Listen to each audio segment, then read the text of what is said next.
একটু বলে নিই। মানডে হচ্ছে গিয়ে মানডে আমাদের অফিসিয়ালি কিন্তু এটা নোটিশ দেওয়া আছে, একটু প্রি-শিডিউল ছিল যে আমাদের ক্লাস টেস্টটা হবে, এবং ক্লাস টেস্টে আমরা হচ্ছে গিয়ে আমরা কমপ্লিট করেছি হচ্ছে চ্যাপ্টার 1 and 3 and চ্যাপ্টার 4 আমরা স্টার্ট করেছিলাম। চ্যাপ্টার 4 এর ভিতরে আমি যতটুকু শেষ করব আজকে ক্লাস পর্যন্ত এইটুকু পুরোটাই হচ্ছে আমাদের ক্লাস টেস্টে থাকবে।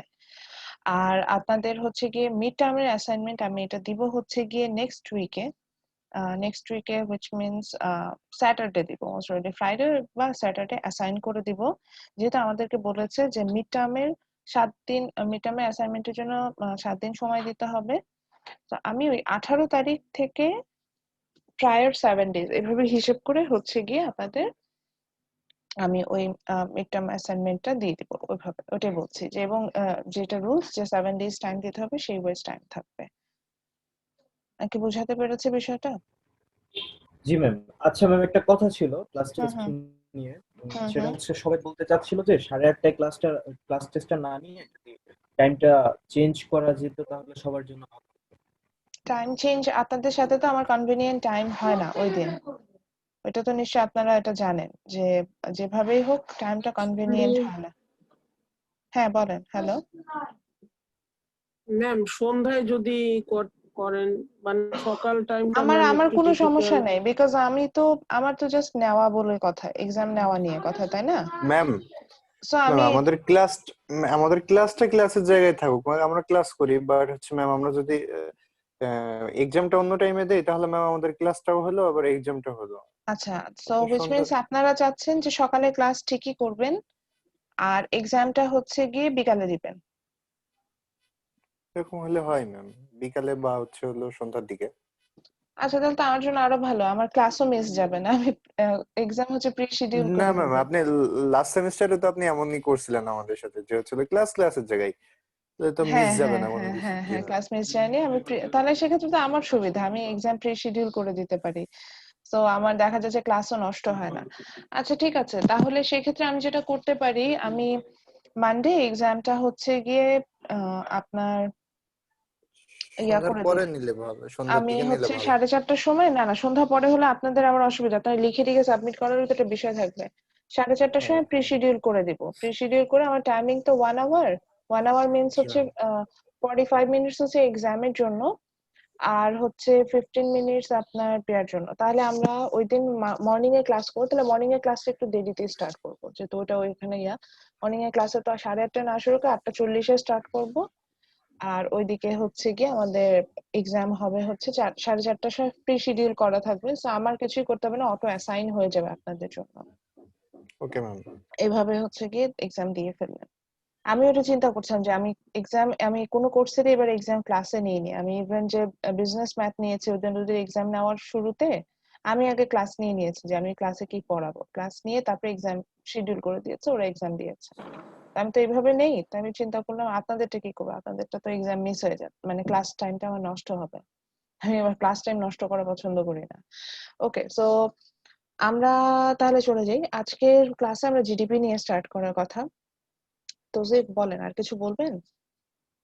ম্যাম আবার হচ্ছে বললাম যে গত পরশুদিন ক্লাস নিয়ে আবার হচ্ছে হলো বিকালে এক্সাম, আবার গত পরশুদিনের ক্লাসটা আবার এক্সামের মধ্যে ঢুকে যাবে না তো ম্যাম?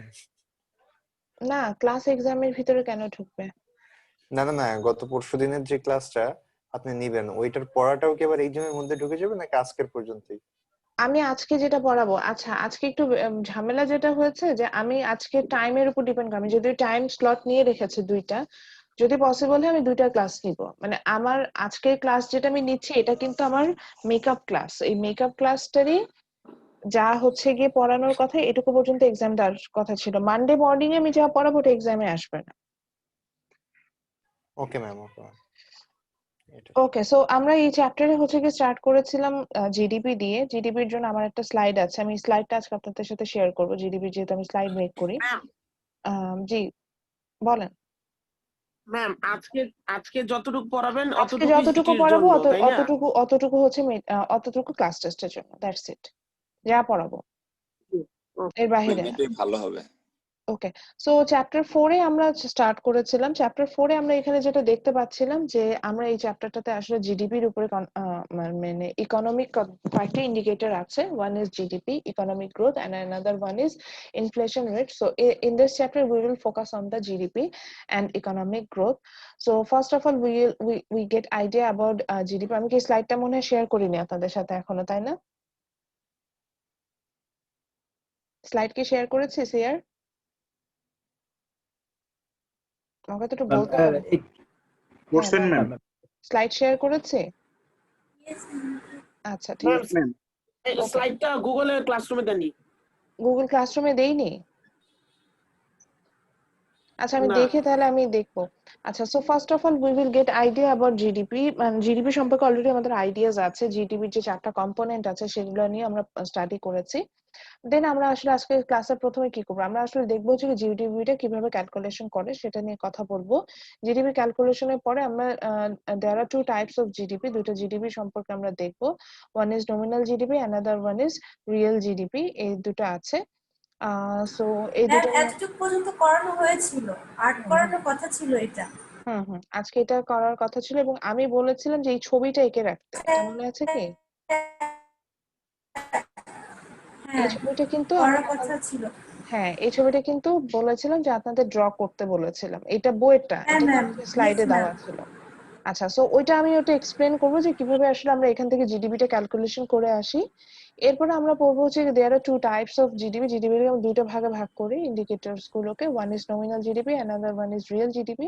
নমিনাল রিয়েল দুটো জিডিপি বোঝার পর এটা আসলে ক্যালকুলেশন দেখবো। এটাই আসলে আমাদের আজকে ক্লাসের মেইন পার্ট, এটা ক্যালকুলেশনে যাওয়া। এবং আজকে ক্লাসটা দুইটা কেন এই জন্যই বলছি যে ফার্স্ট ক্লাসে আমরা আইডিয়া নিব, সেকেন্ড ক্লাসে আপনাদের ব্রেকআউট রুম ক্রিয়েট করা হবে এবং এই ব্রেকআউট রুমে আপনারা হচ্ছে নিজেরাই এই ম্যাথসটা সলভ করতে পারবেন। আমরা যে জিডিপির যে আমি যেটাকে বলছি এখানে আমি এখন দিব এবং এটা আপনারা দেখা যাবে যে নিজেরাই কিন্তু সলভ করতে পারবেন। এবং আগে আমরা ব্রেকআউট রুমের অ্যাক্টিভিটিস করে আসছি, ওখানে আমরা যেটা দেখেছি যে আমি আগে শেখাই, মাইক্রোতেও করেছিলাম, ইয়েস। আমি দেখা যায় যে আগে শেখাই, শেখার পরে হচ্ছে গিয়ে ওই ব্রেকআউট রুমের ওই যেটুকু শেখালাম ওটুকুর উপরে ইনস্ট্যান্ট একটা হয়তো ব্রেকআউট রুমে পাঠিয়ে দিই এবং সেখানে আপনারা একটা ম্যাথস এর মতো সলভ করে আসতে হয়। তো জি ওটাই ম্যাম, লাস্ট সেমিস্টারে একটা ম্যাথ দিয়েছিলেন আমাদেরকে। কস্ট অফ প্রোডাকশন একটা ম্যাথস দিয়েছিলাম জি না? ম্যাম। হুম। জি ম্যাম। সো ওই ক্যালকুলেশনটা আপনারা দেখা যায় যে আপনারা করার পরে হচ্ছে কি ওইখানে আবার ব্রেকআউট রুমের অ্যাক্টিভিটিসটা একটু আমি সবসময় ব্রেকআউট রুম দেওয়ার আগে বলে রাখি যে এই ক্লাসে আমি ব্রেকআউট রুম দিব, বিকজ আমি ওটার উপরে আবার একটা মার্কিং করি।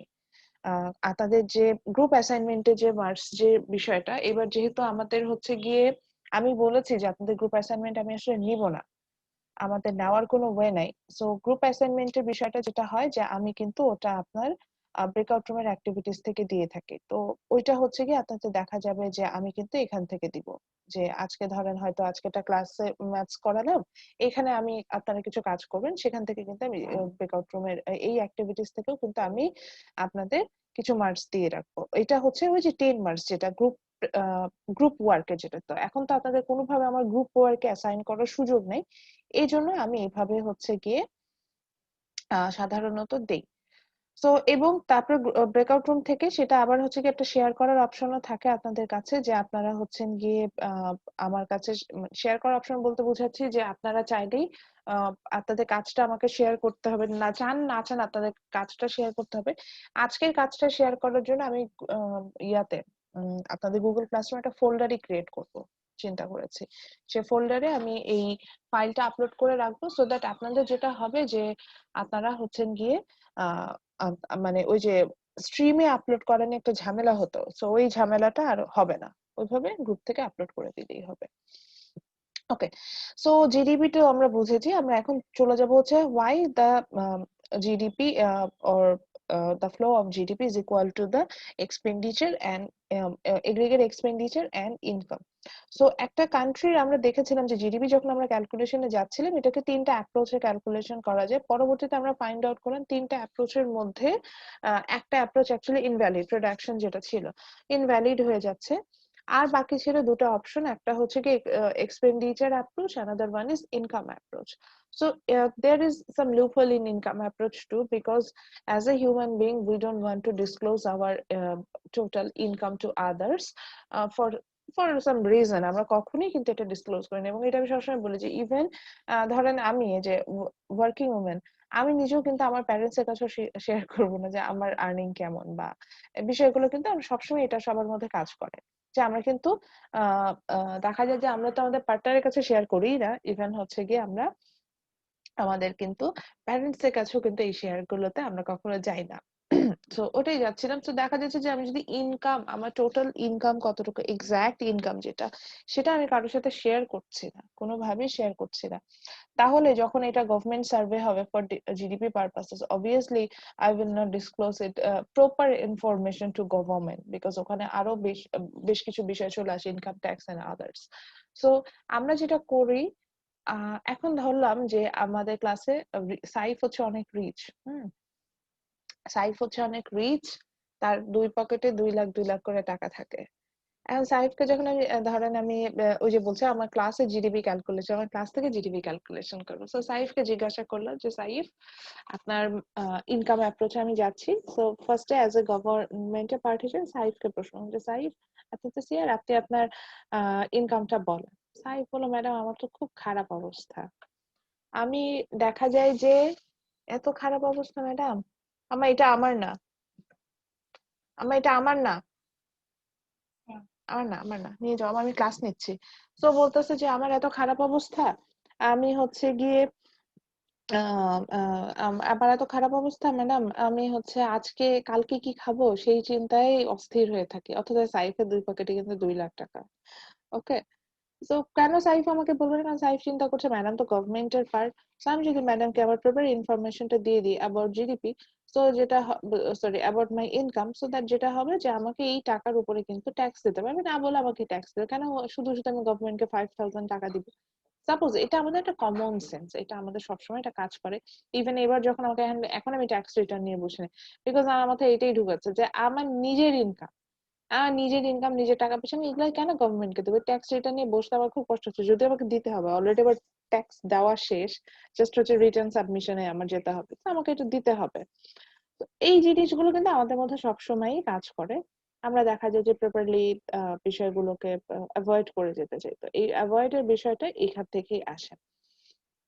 সো এবার আসি, সেটা হচ্ছে গিয়ে যে উম এবার আসি যে তাহলে আমি ইনকাম অ্যাপ্রোচে আমি দেখুন যে এখানে একটা লুপ হোল থাকলো, যে আমি সহজে কারো কাছ থেকে ইনফরমেশনটা ফাইন্ড আউট করতে পারবো না।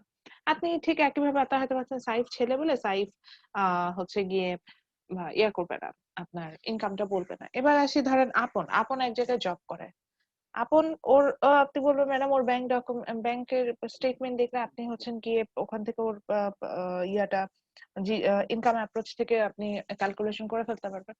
আপন কি করলো, আপন ওই কোম্পানির অ্যাকাউন্টসে চলে গেল, যে অ্যাকাউন্টস ম্যানেজারকে বললো যে দেখেন ভাই, আপনি যদি আমাকে অ্যাকাউন্টে অ্যাকাউন্ট ট্রান্সফার করেন, আমার অনেক বেশি টাকা হচ্ছে গিয়ে ইনকাম ট্যাক্স চলে আসে, আপনি আমাকে হ্যান্ড ক্যাশ দেন, হাতে হাতে টাকা দেন, তাহলে কিছু ট্যাক্সও ফাঁকে আপনিও যেমন দিতে পারবেন, আমিও দিতে পারবো। সো বিষয়টা কিন্তু অনেকটা ক্ষেত্রে এরকম হয়ে দাঁড়ায়।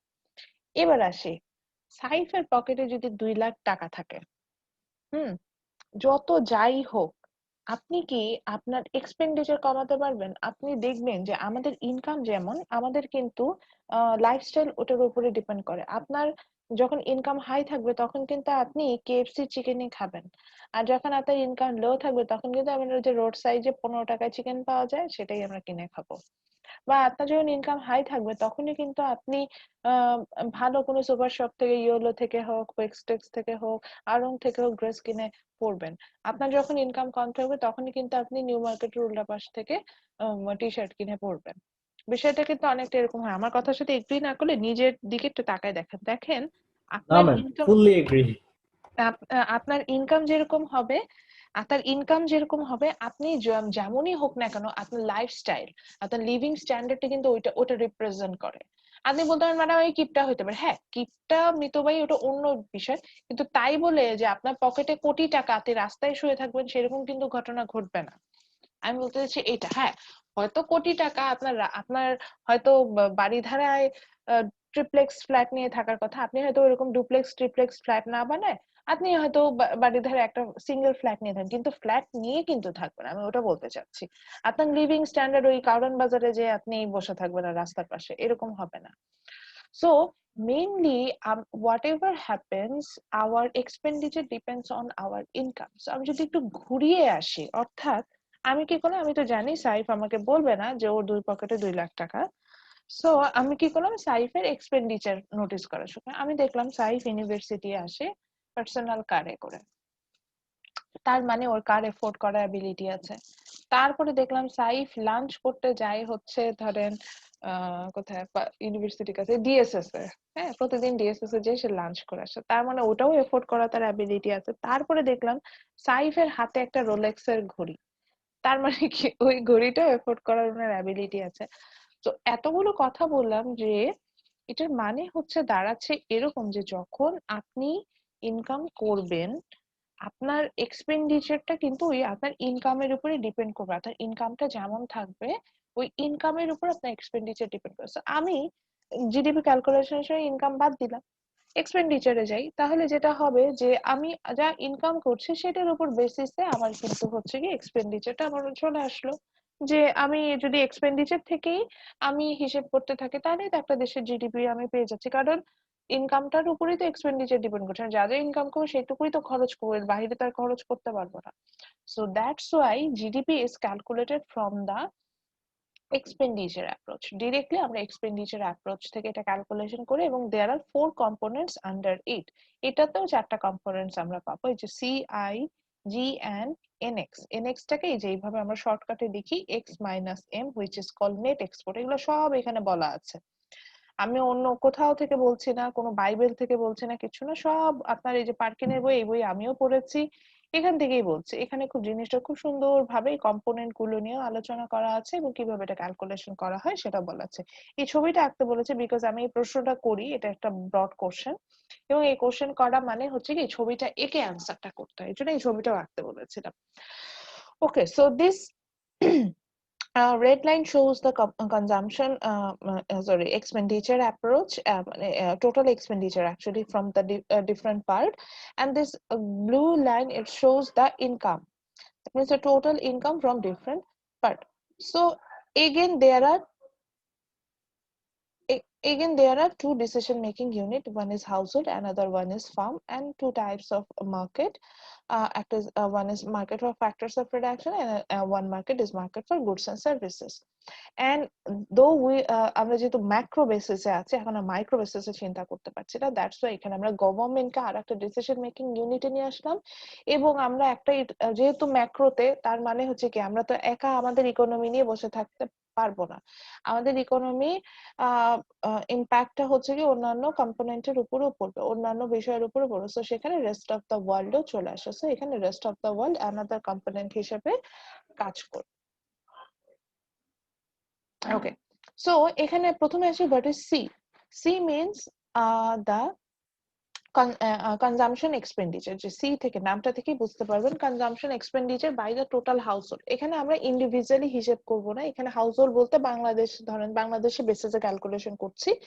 So the all household belong to Bangladesh, they will be under this household portion. All farm, that means all producer will be in the farm, government will be in the government portion. The goods and services which sells in the factors market, they will be on the factor market, and the goods and services which sells in the good market, they will be on this market. And the rest of the world, that means the except Bangladesh, the rest of the calculation from the rest of the world will be here. Okay, so C means here the consumption expenditure, which means the total consumption expenditure by the household of Bangladesh. বাংলাদেশে যত household আছে, আমার household, আপনারটা হোক, সাইফের হোক, care হোক, আপনের হোক, তারপর সুম্পার হোক, আমার ক্লাসে যত স্টুডেন্ট আছে সবার যে হাউসহোল্ডটা আছে, সবার যে বাসায় যে খরচটা হচ্ছে, এই খরচটা হচ্ছে কি কনজাম্পশন এক্সপেন্ডিচারে আসতে পারে। হ্যাঁ, প্রশ্ন হলো ম্যাডাম এখানে আমি ধরেন ইয়া কিনছি, বাসার জন্য গ্রোসারি কিনছি, ওটাও আসতে পারবে? হ্যাঁ, আবার আপনি হাউস রেন্ট দিচ্ছেন সেটাও আসবে, আপনি ট্রান্সপোর্ট কস্ট করছেন সেটাও আসবে, আপনি কোনো অকেশনে কস্টিং আছে সেগুলো সব। অর্থাৎ আপনার একটা ফ্যামিলি, একটা হাউস হোল্ড চলতে গেলে যে বেঁচে থাকার জন্য যে কনজাম্পশনটা তারা করে, সেটা যে খরচ, এই পুরোটাই এখানে আসবে। Okay, second component is I. I means investment. Investment, এখানে ইনভেস্টমেন্টটা হচ্ছে that could be done by total investment, that could be done by the uh, household or farm. আমার ফার্মের ইনভেস্টমেন্টও এখানে আসতে পারে, আবার হাউসহোল্ড যারা আছে, অর্থাৎ আমরা যারা হচ্ছে গিয়ে ওই যে বললাম যে আমরা একটা ইউনিট বিলং করি, সে তাদের ইনভেস্টমেন্টও কিন্তু এখানে আসতে পারে। আচ্ছা, জি মিনস গভর্নমেন্ট এক্সপেন্ডিচার। গভর্নমেন্টেরও কিন্তু সার্ভাইভ করার জন্য কিছু এক্সপেন্ডিচার থাকে। গভর্নমেন্ট যখন সার্ভাইভ করতে চায় বা গভর্নমেন্টের কিন্তু কিছু গুডস এন্ড সার্ভিসেস পারচেস করতে হয়। সে ফর এক্সাম্পল আমাদের গভর্নমেন্ট পদ্মা সেতু বানাচ্ছে, পদ্মা সেতু বানাতে কি গভর্নমেন্টের লেবার লাগছে না? পদ্মা সেতু এমনি তৈরি হয়ে যাবে? কিছু লেবার লাগবে, র ম্যাটেরিয়ালস, যে বলতেছে কি বিএসআরএম স্টিল দিয়ে হচ্ছে গিয়ে পদ্মা সেতু বানাচ্ছে, তো স্টিল তো পারচেস করে নিয়ে আসতে হচ্ছে। তো গভর্নমেন্ট, আবার দেখেন গভর্নমেন্টের যে এমপ্লয়ি আছে তাদেরকে স্যালারি দিতে হয়, তাদের জন্য হাউস মেড করতে হয়, তাদের জন্য হচ্ছে গিয়ে গুডস এন্ড সার্ভিসেস পারচেস করতে, তো গভর্নমেন্টেরও কিন্তু এক্সপেন্ডিচার থাকে চলার জন্য। সো এটা হচ্ছে কি জি তে পড়ে যাবে। The government expenditure by the government, that means total expenditure by the government, সেটা জি এর মধ্যে আসবে। And the last one is NX. এটাকে আমরা সাধারণত, আমি একটু লিখে দেখাচ্ছি, এটাকে আমরা সাধারণত লিখতাম হচ্ছে NX, capital N and capital X, NX, যেটাকে আমরা বলে থাকি নেট এক্সপোর্ট। এটাকে পরবর্তীতে ভেঙে আমরা লিখি হচ্ছে X minus M, where X means export and M means import. So net export বলতে বোঝাচ্ছে হচ্ছে কি টোটাল, যে আপনি এক্সপোর্ট থেকে ইম্পোর্ট, অর্থাৎ export means when you are selling anything which is produced domestically but you sell it on abroad, that's called export. And import mean when you purchase anything from abroad. So আমি যদি বাংলাদেশে তৈরি garments product বাইরে sell করি, এটাকে আমরা বলবো export. আর আমি যখন ইন্ডিয়া থেকে বা ইউএসএ থেকে বা চায়না থেকে যখন হচ্ছে গিয়ে সাপোজ চকলেট কিনে নিয়ে আসলাম, বা আইসক্রিম কিনে নিয়ে আসলাম, বা ড্রেস কিনে নিয়ে আসলাম, বা ফুড প্রোডাক্ট কিনে নিয়ে আসলাম, ক্লোথ কিনে নিয়ে আসলাম, ওটাকে আমি বলবো হচ্ছে কি ইম্পোর্ট। অর্থাৎ আমি দেশের তৈরি পণ্য বাইরে সেল করাকে আমি বলছি এক্সপোর্ট, এন্ড বাইরের প্রোডাক্টটা আমি যখন পারচেস করছি সেটাকে আমি বলছি ইম্পোর্ট। আচ্ছা, এখানে একটা কমন কোশ্চেন হয়, ম্যাডাম আমি থাইল্যান্ড বেড়াতে গেলাম, ওখান থেকে অনেক কিছু পারচেস করেছি, then I came to Bangladesh and sell it to others. তো এটাকে আপনি কি বলবেন, এক্সপোর্ট আর ইম্পোর্ট? এটাও ইম্পোর্ট, বিকজ আমি থাইল্যান্ডে যেয়ে কিনে নিয়ে আসি আর বাংলাদেশে বসে থাইল্যান্ডের প্রোডাক্ট কিনি, ওটা থাইল্যান্ডের প্রোডাক্ট, ওটা বাংলাদেশের তৈরি প্রোডাক্ট না। Am I clear to you? So that will be your export, oh sorry, import. এখন আপনি বললেন যে and ম্যাডাম আমি যদি ইউএসএ তে বসে বাংলাদেশের প্রোডাক্ট কিনলাম, তাহলে কি এটা আমি ইম্পোর্ট বলতে পারবো? না, তখন এটা ইম্পোর্ট বলতে পারবে না, কারণ ইউএসএ তে বসে আপনি বাংলাদেশের প্রোডাক্ট কিনছেন, মানে বাংলাদেশের প্রোডাক্ট বাংলাদেশ থেকে ইউএসএ ইকোনমিতে এন্টার করে ফেললো, ইউএসএ ইকোনমিতে এন্টার করলো, এত শব্দ কেন, ইউএসএর ইকোনমিতে এন্টার করে ফেললো এবং ওখানে সেটা হচ্ছে কি সেল হলো। তো ওইটা কিন্তু অলরেডি আপনি ডিরেক্টলি না, ওখানে কোনো একটা ইউএস এর পার্সন কিন্তু ওটা পারচেস করে নিয়ে গেছে এবং ওখান থেকে আপনি পারচেস করছেন। তো ওইটাকে হচ্ছে কি আপনি কিন্তু এক্সপোর্ট বলবেন, ওটাকে আমি কিন্তু এক্সপোর্টই বলবো। এবং কিন্তু এখানে একটা ব্যাপার আছে, আবার এখন এমন হলো যে ম্যাডাম আমি আমার পার্সোনাল ইউজেস এর জন্য বাংলাদেশ থেকে কিনলাম, কিনে আমি চলে গেলাম ইউএসএ, এটা কি এক্সপোর্ট হবে? না, ওটা তো আপনি ওখানে ব্যবসায়িক পারপাসে ইউজ করছেন, তো ওটাকে আমি কিন্তু এখানে এক্সপোর্ট হিসেবে আনতে পারবো না।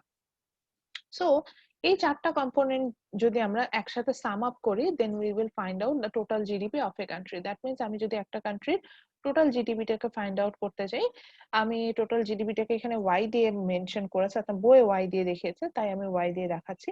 তো আমি যদি কোনো কারণে টোটাল জিডিপিটাকে ফাইন্ড আউট করতে চাই, সো দ্যাট আমি যখনই হচ্ছে গিয়ে আমি এই চারটা কম্পোনেন্ট হচ্ছে C plus I plus G plus NX, আর আপনি বলেন ম্যাডাম এনএক্স টাকে তো ভেঙে রাখা যায়, অবভিয়াসলি আমি এটাকে ভেঙেই লিখবো। সো ফাইনালি এটা দেখতে দাঁড়াবে এরকম, যে C plus I plus G plus nx টাকে ভাঙলে যেহেতু হয় হচ্ছে x মাইনাস n। আমি এই চারটা কম্পোনেন্টটাকে যখন সাম আপ করবো we will find out the total GDP of a country by the expenditure approach. So এখন তো বললে হলো না, এখন দেখাতে হবে যে কিভাবে এটা একটা ফ্লোর মাধ্যমে আমি দেখাবো যে কিভাবে এটা আসলেই আমার হচ্ছে কি কাজ করে। আমি এটা এখন দেখবো। আচ্ছা, এটা আনপিন করে দেই, এটা পিন হয়ে গেছে। তো এটা আমরা হচ্ছে গিয়ে এখন আমি আপনাদেরকে দেখানোর চেষ্টা করবো যে কিভাবে এটা হচ্ছে গিয়ে সত্যি সত্যি এক্সপেন্ডিচারের অ্যাপ্রোচের মাধ্যমে আমরা কিন্তু এটাকে ক্যালকুলেশন করে থাকি। সো এখানে আমরা যেটা দেখছি যে প্রথমে এই যে বললাম ডিসিশন মেকিং ইউনিট, তো আমরা ওই same thing, to survive in the society we need goods and services, so we purchases goods and services from the goods market. So when we purchase goods and services from goods market, obviously we have to spend money. That means our consumption expenditure, that flow will go from household to market here. So এই জন্য আমরা দেখতে পাচ্ছি যে red লাইনটা good মার্কেটে চলে গেল। ওকে, দেন আমরা যে ইনকামটা করি সেই ইনকামটার এই যে কনজাম্পশন যেটা, সেটা কিন্তু হচ্ছে গিয়ে এই যে এখানে গুড মার্কেটে কারা সেল করতে আসে, obviously the seller. So when I spend my incomes over there, that consumption expenditure through the income, it will go to the farm. So এই জন্য দেখা যাচ্ছে যে দেন গুডস মার্কেট থেকে এই সি এর টা কিন্তু ফার্মের কাছে চলে যাচ্ছে, বিকজ ওরা হচ্ছে সেলার এবং ওরা এই মানিটা ওদের কাছে চলে যাবে।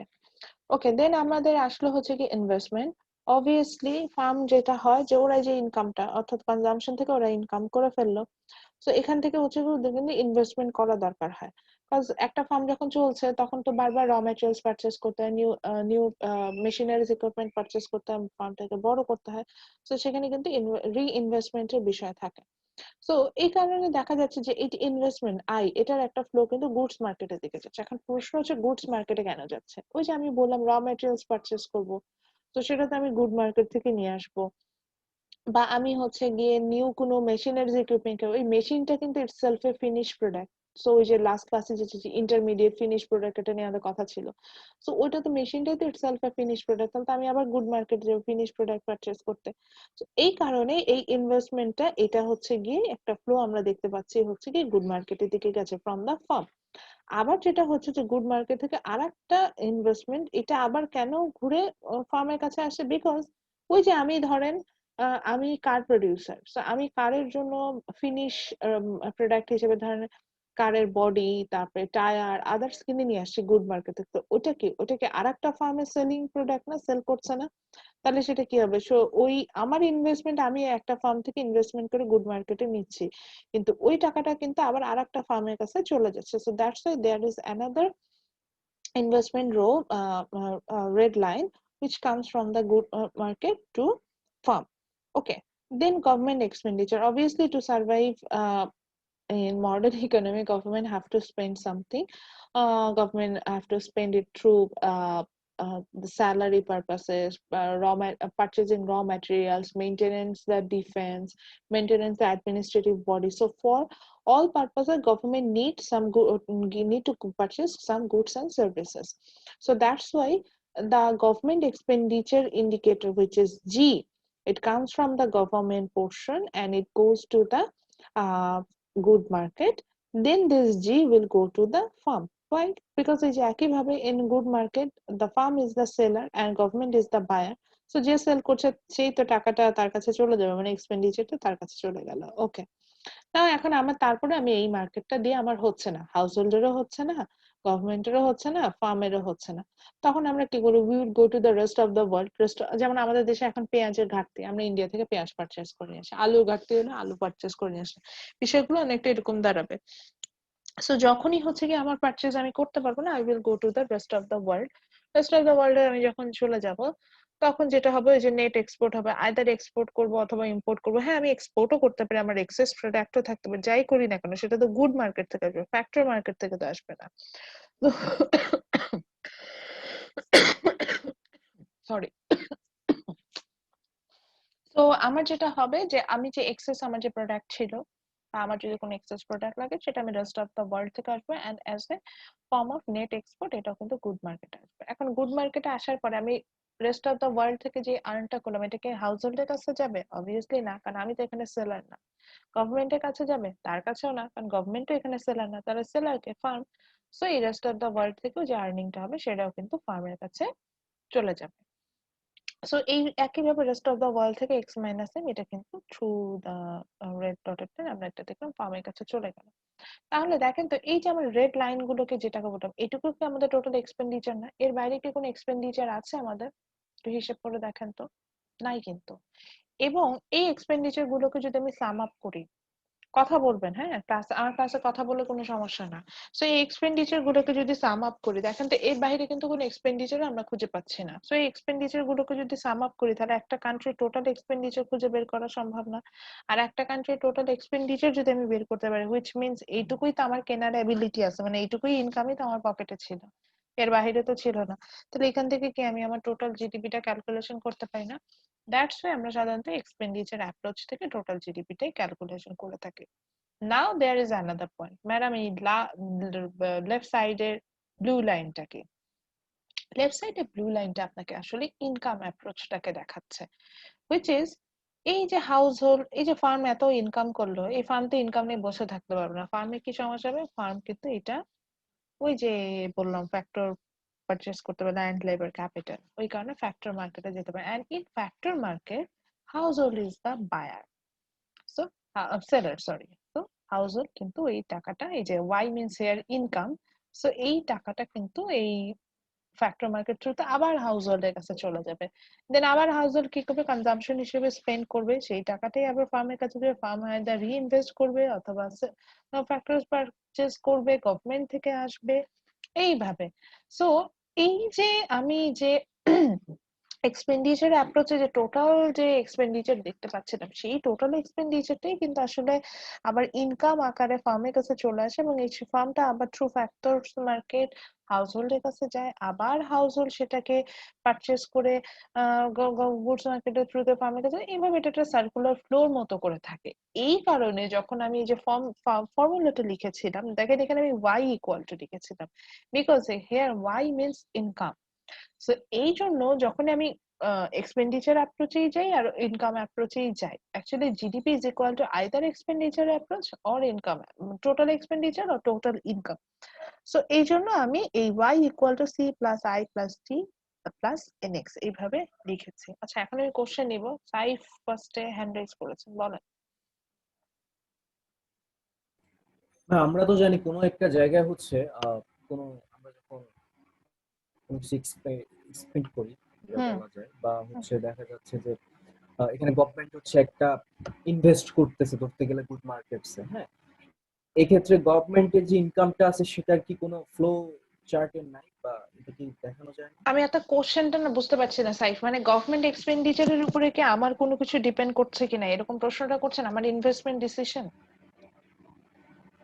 কাইন্ডস অফ ম্যান, যে গভর্নমেন্ট তো এই জায়গায় ইনভেস্ট করতেছে, লাইক এই যে গুডস মার্কেটসে কোনো কিছু এক্সপেন্ড করা, তো মানে হচ্ছে ওখান থেকে কিছু পাওয়ার জন্যই। হুম হুম হুম হুম হুম হুম। আচ্ছা, আমি আমি ওই যেটুকু ক্ষেত্রে বুঝি, আমি কোশ্চেনটা ধরতে পারছি না, মানে আপনি আসলে কি মিন করছেন আমি হয়তো বুঝতে পারছি না। আমি যতটুকু বুঝলাম সেখান থেকে একটু অ্যান্সার করি।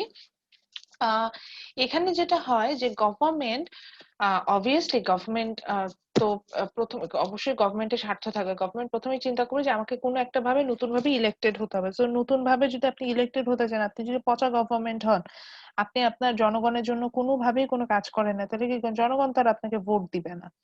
সো ওই বেসিসে হলেও কিন্তু গভর্নমেন্ট আপনাকে আহ মানে গভর্নমেন্ট যেটা করবে যে আপনার জন্য কিন্তু কিছু হলেও ইনভেস্টমেন্ট, মানে গভর্নমেন্ট এক্সপেন্ডিচার বলে কিন্তু একটা বিষয় এখানে আসা শুরু করবে। ওকে, সো এরপরে আসি আপনার ইনভেস্টমেন্ট ডিসিশন। আমার সেকেন্ড যে কোশ্চেনটা মনে হয়েছে আপনি করতে চেয়েছেন, যে আপনার ইনভেস্টমেন্ট ডিসিশন কোনোভাবে গভর্নমেন্ট দ্বারা হচ্ছে গিয়ে মানে ওটাকে কি বলা যায়, ইনফ্লুয়েন্সড হবে কিনা। অবভিয়াসলি নর্মালি দেখা যায় যে গভর্নমেন্ট যে যে সেক্টরে ইনভেস্ট করে, আমরা ওই সেক্টর গুলো কিন্তু ডেভেলপ হয়ে যায়, তখন কিন্তু আমরা ইনভেস্টমেন্টে ওখানে যেতে পছন্দ করি। সে ফর এক্সাম্পল, আমরা যখন হচ্ছে গিয়ে সরি, আমরা যখন হচ্ছে গিয়ে ধরেন আমাকে যদি বলা হয়, এখন কিন্তু আমি বলবো যে আমাকে আমাকে একটা ফ্যাক্টরি বিল্ড করতে বললে আমি কিন্তু চলে যাবো, আমি অনেকবার বলেছি যে আমি কিন্তু চলে যাব হচ্ছে গিয়ে ওই যে মাওয়া, পদ্মা সেতু, জাজিরা, ওই পয়েন্টের ওইদিকে আমি হচ্ছে কি ফ্যাক্টরি বিল্ড করতে যাবো, বিকজ ওইদিকে এখন ফ্যাক্টরি গুলো, ওইদিকে রোডস এন্ড হাইওয়ে হচ্ছে এখন বেশ ডেভেলপ, গভর্নমেন্ট যেহেতু বানাচ্ছে ওগুলো কিন্তু হচ্ছে গিয়ে আমার আমার দেখা যাবে যে গাজীপুরে বা শ্রীপুর, ঢাকার আশেপাশে যে এরিয়া গুলো আছে ওখান থেকে আমার বানাতে যতটা না স্পেন্ড হবে, আমি মানে ওখানে আমার একটা ফ্যাক্টরি বিল্ড করে আমার যে পরিমাণ কস্টিং দেখা যাবে যে আমি যদি এই এরিয়া গুলোতে বানাই, আমার দেখা যাবে যে ওরকম কিন্তু কোনো কস্টিংই থাকবে না। সো আমি কিন্তু চাবো, আমি নিজে ওয়েবসাইটে আমি দেখবো যে আমি ওই শুধু এক পদ্মা সেতু প্রকল্পের জন্য আমি কিন্তু এই যে বলছে যে মাওয়া বা আদার্স এই যে এই জায়গাগুলোতে কিন্তু আমি ফ্যাক্টরি বিল্ড করতে যাবো। এখন গভর্নমেন্ট এটা জানে যে গভর্নমেন্ট যে, কারণ গভর্নমেন্ট আমাকে রোড বানাই দিবে, রোড তো আমার পক্ষে বানানো সম্ভব না। গভর্নমেন্ট আমাকে হচ্ছে গিয়ে হাইওয়ে ফ্যাসিলিটিস দিবে, যেটা আমার পক্ষে বানানো সম্ভব না।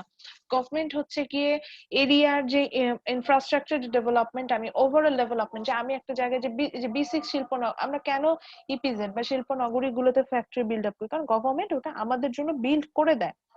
ওইখানে কিন্তু আমার কোনো ইনভেস্টমেন্ট বা আমার কোনো প্রবলেম থাকে না। ওই কারণে কিন্তু আমরা হচ্ছে গিয়ে আহ ওইখান থেকে মানে ওইসব জায়গায় ইনভেস্টমেন্টে যেতে চাই। তো এটা অবশ্যই ডিপেন্ড করবে যে আপনার investment decision obviously depends on government expenditure, government কোথায় করছে সেখানে কিন্তু আমি ইনভেস্টমেন্ট করতে যাবো, এটা এটা কাজ করবে, সবসময়ই করে।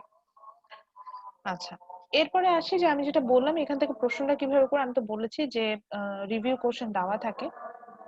এছাড়া দাঁড়ান একটু ক্লিয়ার করে নিই। তো রিভিউ কোশ্চেন দেওয়া থাকে, এছাড়া যে প্রত্যেকটা কম্পোনেন্ট নিয়ে যে আমি কথা বললাম, consumption expenditure, government expenditure, investment, এই প্রত্যেকটা বিষয় নিয়ে এখানে আবার ছোট করে অর্থাৎ বইয়ে আলোচনা করা আছে। তো এখান থেকে বেসিক্যালি আমার পছন্দের কোশ্চেন যেটা, যে সেকেন্ড কোশ্চেন ছিল লাস্ট ক্লাসে আমি দেখাচ্ছিলাম, যে গভর্নমেন্ট এক্সপেন্ডিচার, আমি যা যা বলেছি পুরো জিনিসটি এখানে আসলে এক্সপ্লেন করা আছে এইভাবে। Rest of the world, then why the GDP equals expenditure and or income, so এই জিনিসগুলো কিন্তু এখানে বলা আছে। সো এই যে এইগুলো আপনি কিন্তু এখানে পাবেন, এবং এখানে একটা রিভিউ কোশ্চেন পাবেন। এই রিভিউ কোশ্চেনটি কিন্তু আমি করছিলাম যে why does GDP equal aggregate expenditure and aggregate income। তো এখান থেকে কিন্তু আপনারা এই যে এই কোশ্চেনটি আমি বলছিলাম যে why does GDP is equal to aggregate expenditure and aggregate income, এই কোশ্চেন অ্যান্সারটি কিন্তু আমরা করে আসার চেষ্টা করব। ওকে, এরপরে আমরা আজকে চলে যাব হচ্ছে কি, তাহলে আমরা জিডিপি সম্পর্কে একটা আইডিয়া পেয়ে গেলাম, wonderful idea, that is GDP means the total the market value of total goods and services produced within a country within a year। আমরা সেটা সম্পর্কে আইডিয়া পেলাম। দেন আমরা আইডিয়া, আচ্ছা আমি স্লাইডে যে ছবিটা দিয়েছি এই ছবিটা ইউজ করবে না, এই ছবিটা একটা ঝামেলা আছে। এই যে এখানে এবিসি দিয়ে দেওয়া ছিল, এই কারণে এটা একটু প্রবলেমেটিক। এই ছবিটা না নিয়ে আপনারা হচ্ছেন গিয়ে বইয়ের ছবিটা ইউজ করে আপনারা হচ্ছেন স্টাডি করবেন। তো দেন এই যে আমি কিন্তু এখানে এটা নিয়ে আলোচনা করেছি যে জিডিপি যে আমরা হচ্ছে কি এক্সপেন্ডিচার অ্যাপ্রোচ এবং ইনকাম অ্যাপ্রোচ থেকে ক্যালকুলেশন করতে পারি, সেটাই আমরা পড়লাম। এরপর আমরা চলে যাব হচ্ছে কি দ্য টাইপস অফ জিডিপি, যে জিডিপি কে আমরা আসলে কতগুলো ভাগে ভাগ করতে পারি। Those are not the indicator, those will be types of GDP. আমি একটু, যদি আমি স্লাইডটা শেয়ার না করি, স্লাইডের এখানে এডিট করে দেন আমি আপনাদের সাথে শেয়ার করে দিব। সো ফার্স্ট অফ অল, আচ্ছা আজান দিল, তো আমরা হচ্ছে একটু ব্রেকে যাই, কারণ আমার এখানে একটু টাইম নিতে হবে। এটা একটু কন্টিনিউটিও মেনটেন করার বিষয় আছে। আমি জাস্ট হচ্ছে 5 মিনিটস এর একটা ব্রেক দিচ্ছি আপনাদের, ঠিক আছে? যে জাস্ট যারা নামাজ পড়বেন এই 5 মিনিটস এর মধ্যে নামাজ পড়ে আসবেন। ওকে, ঠিক ওকে ম্যাম। এক্স্যাক্টলি 5 মিনিটস পর আমি আসবো। Okay ma'am. Okay, recording start হয়েছে না? জি ম্যাম, হয়েছে। ওকে, সো যেটা ছিল সেটা হচ্ছে গিয়ে যে আমরা জিডিপিটাকে দুটো ভাগে ভাগ করতে পারি, মানে জিডিপি যে ক্যালকুলেশনটা দেখবো সেটাও দুই ধরনের ক্যালকুলেশনই আমরা দেখে থাকবো। So first one is nominal GDP. So ইকোনমিক্সে যখনই নমিনাল ওয়ার্ডটা, এখন থেকে যখনই আপনারা নমিনাল এই ওয়ার্ডটা পড়বেন, দ্যাট মিন্স বুঝে নেবেন যে এটা কারেন্ট মানি ভ্যালুতে হিসেবটা করবে, কারেন্ট মার্কেট প্রাইসে হিসেব করবে, এরকম একটা, যেমন নমিনাল ওয়েজেস, মানে ওয়েজ এন্ড রিয়েল ওয়েজ এরকম বিষয় আসে। হ্যাঁ, বা নমিনাল ইনকাম, রিয়েল ইনকাম, এগুলা খুব বেশি আমরা ইউজ করে থাকি। সো নমিনাল বলা বলতেই বুঝে যে কারেন্ট মার্কেট প্রাইসে আমরা যেটাকে হিসেব করি সেটাকে আমরা নমিনাল ওয়ার্ডটা দিয়ে বুঝাই। আর যখনই রিয়েল কথাটা আসে, রিয়েলটা আসা মানেই বুঝবেন যে এটার সাথে কোনো একটা ম্যাক্রো ইকোনমিক ইন্ডিকেটরে অ্যাডজাস্টমেন্ট হবে। হেয়ার আমরা অ্যাডজাস্ট করব হচ্ছে কি ইনফ্লেশন, ম্যাক্সিমাম কেসে আমরা ইনফ্লেশনটাকে অ্যাডজাস্টমেন্ট করে আসি। তো যে কোনো একটা ম্যাক্রো ইকোনমিক ইন্ডিকেটর অ্যাডজাস্টমেন্ট হলে তখন সেখানে রিয়েল কথাটা আমরা ইউজ করে থাকি। So first of all, আগে দেখি যে what is nominal GDP. Nominal GDP means in this kind of GDP will be calculated as in current market prices. ওই যে আমি বললাম যে এক্সপেন্ডিচার অ্যাপ্রোচ দিয়ে আমি জিডিপি ক্যালকুলেশন করে, এক্সপেন্ডিচার অ্যাপ্রোচ মিন সারা বছর আপনি কি কি কেনাকাটা করবেন, সো এই কেনাটাকেই সেটা গুডস হোক সার্ভিসেস হোক সেটার কারেন্ট মার্কেট প্রাইসে যখন আমি হিসেব করব, দেন টোটাল সাম আপ করব, then we will find out the nominal GDP. এখানে কোনোভাবেই ইনফ্লেশন অর্থাৎ আমার যে মূল্যস্ফীতি অর্থাৎ আরো ডিটেল বলছি, increase and average price level, এই ইনফ্লেশন বা ডিফ্লেশন এই ধরনের ইনক্রিজে কোনো যে চেঞ্জেসটা আসবে সেই চেঞ্জেস গুলো নিয়ে আমার এখানে আমার কোনো হেডেক থাকবে না।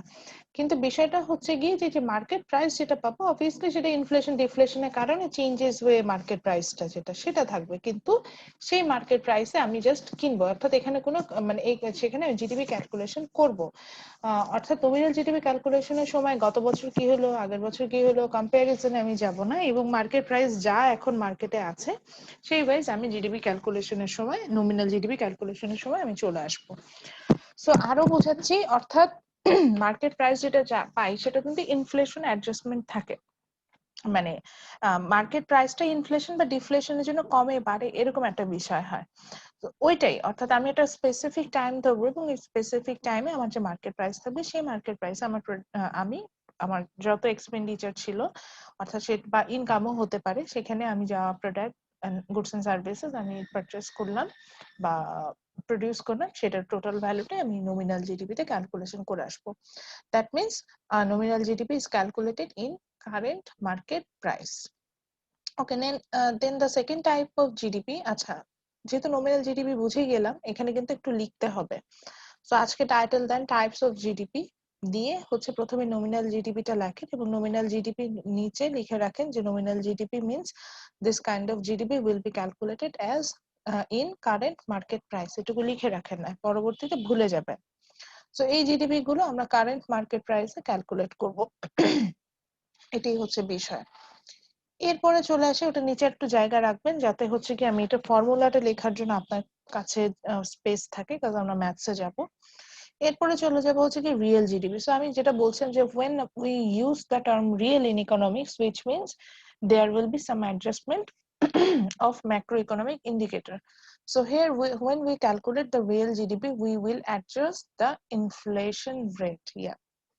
যখন আমরা জিডিপিটা পাবো, আর that means when we calculate GDP with the adjustment of inflation rate. Obviously it's a reflection on the value of goods and services in that economy. Okay, then it will be called the real GDP, and here the comparison will happen. অর্থাৎ আমি যখনই inflation অ্যাডজাস্টমেন্টে আসতে যাব তখন কিন্তু আমাকে comparison দেখাতে হবে যে এই বছরে আমার রিয়েল জিডিপি, আমার এই বছরের প্রাইস লেভেল ওয়াইজ আমি কিভাবে কিনতে পারছি একই প্রোডাক্ট, গত বছরের প্রাইস লেভেল ওয়াইজ কিভাবে কিনতে পারছি, বা তার আগের সামনের বছরের প্রাইস লেভেল ওয়াইজ কিভাবে কিনতে পারবো, এইভাবে কম্পারিজন গুলো কিন্তু আমার রিয়েল জিডিপিতে আসবে।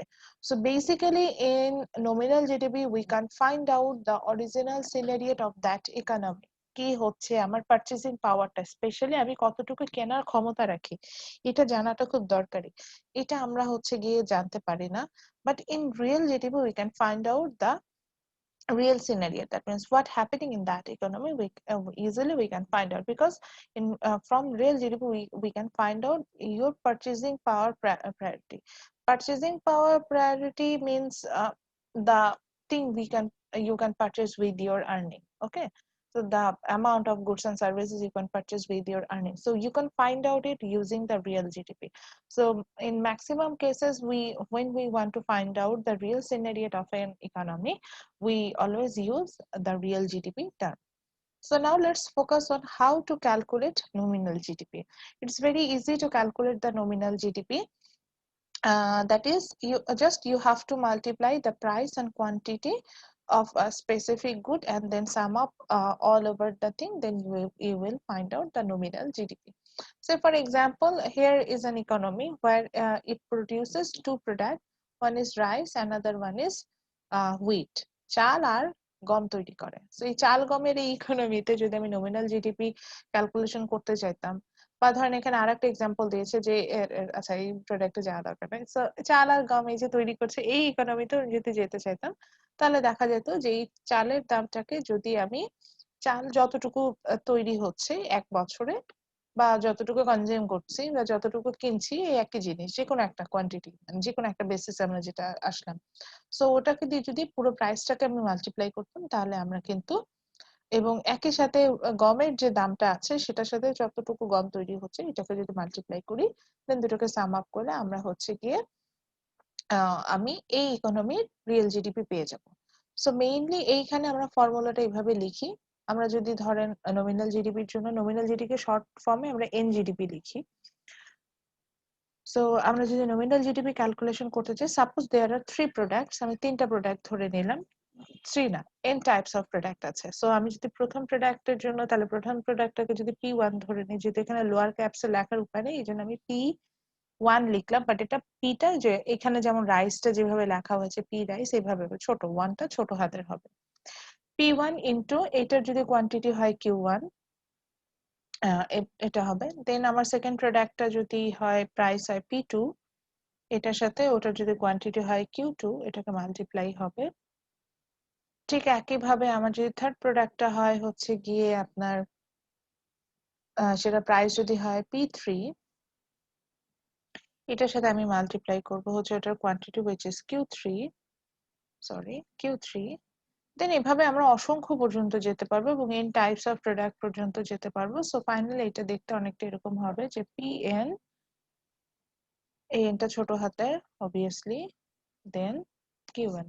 সো এইভাবে কিন্তু আমরা চাইলেই নমিনাল জিডিপিটা ক্যালকুলেশন করতে পারি। So it's very easy. আপনাকে দেওয়া থাকবে, দেখবেন যে আপনি ডিফারেন্ট ইয়ারে ডিফারেন্ট প্রোডাক্টের প্রাইস এন্ড কোয়ান্টিটি দেওয়া থাকবে। So from that portion just multiply the price and quantity over them, then when you are sum up them you will find out the NGDP. না না করতে পারবো না, তুমি আমার সাথে সকাল থেকে কথা বলো নাই। না আমি না বলেছি তো না। ওকে, সো এইভাবে হচ্ছে কি নমিনাল জিডিপি আপনি ক্যালকুলেশন করতে পারবেন চাইলে। তারপরে হচ্ছে কি, সরি ফর দ্য ইন্টারাপ্ট। আচ্ছা, এইভাবে হচ্ছে কি নমিনাল জিডিপি ক্যালকুলেশন করতে পারবেন। যেমন এখানে আমরা একটা ইকোনমির জন্য বলেছি, সেখানে তা 2006 এবং 2007 এ নমিনাল জিডিপিটা ক্যালকুলেশন করে আসছিল। এখানে দুইটা প্রোডাক্ট ছিল, one is window wash which is service, আপনি আপনার বাসার উইন্ডো মানে জানালা পরিষ্কার করে এনেছেন, and baseball which is good, মানে আমি এটা বোঝাতে চাচ্ছি যে সব ধরনের প্রোডাক্টই আপনি এখানে আনতে পারবেন, গুডসও হবে সার্ভিসও হবে। and another product which is hammer. So আমি যখন হচ্ছে গিয়ে 2006 এ একটা নমিনাল জিডিপি ক্যালকুলেশন করতে গেলাম, জাস্ট আমি সিম্পলিসিটির জন্য আমরা কি করলাম, প্রাইস অফ ওই প্রোডাক্ট গুলো কোয়ান্টিটি অফ 2006 এটাকে মাল্টিপ্লাই করলাম হচ্ছে ওই প্রোডাক্ট গুলো প্রাইস অফ 2006। সো এই দুটাকে কিন্তু মাল্টিপ্লাই করে দেখেন হ্যামার বা বেসবল বা উইন্ডো ওয়াশ প্রত্যেকটার কিন্তু হচ্ছে গিয়ে আমরা আপনার নমিনাল জিডিপি পেয়ে যাচ্ছি, এবং এই সবগুলোকে সাম আপ করলে আমরা ওই বছরে নমিনাল জিডিপিটাকে পাবো।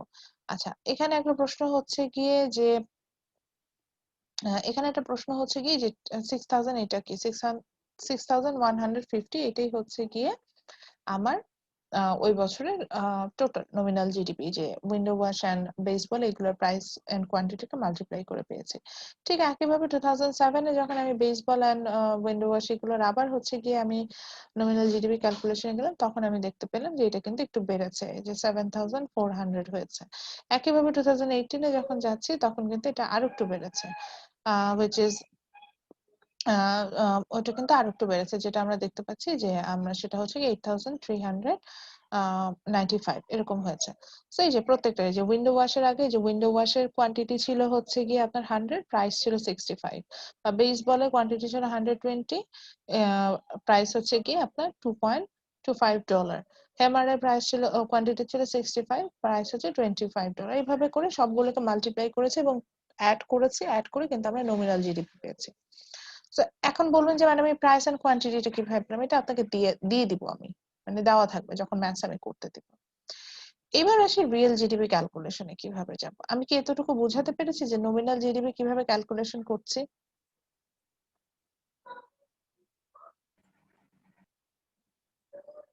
আমি বোঝাতে পেরেছি না কোশ্চেন আছে? তাহলে আমি নেক্সট রিয়েল জিডিপি তে যাব। ম্যাম জি ম্যাম, আগেরটা আরেকবার একটু নেক্সট বুঝাইলে রিয়েল একটু জিডিপিতে ভালো যান। হয়।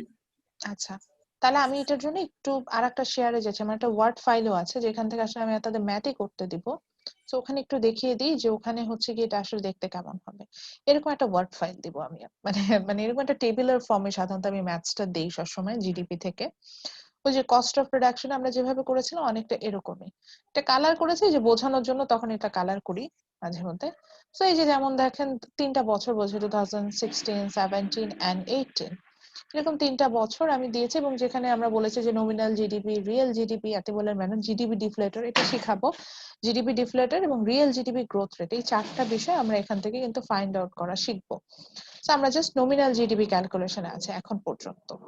তো এই একই ভাবে দেখেন 2015 এ যখন আমি নমিনাল জিডিপি ক্যালকুলেশন করতে গিয়েছি, জাস্ট হচ্ছে এই কোয়ান্টিটিটাকে প্রাইস দিয়ে মাল্টিপ্লাই করেছি, কোয়ান্টিটিটাকে প্রাইস দিয়ে মাল্টিপ্লাই করছি, কোয়ান্টিটিটাকে প্রাইস দিয়ে মাল্টিপ্লাই করছি। There are 3 products, T-shirt, apple and tomato. এগুলো প্রাইসটাকে কোয়ান্টিটি দিয়ে মাল্টিপ্লাই করছি আর আমি কিন্তু আমার কি হলো নমিনাল জিডিপি পেয়ে যাবো, তার সাথে আমার কথা নেই।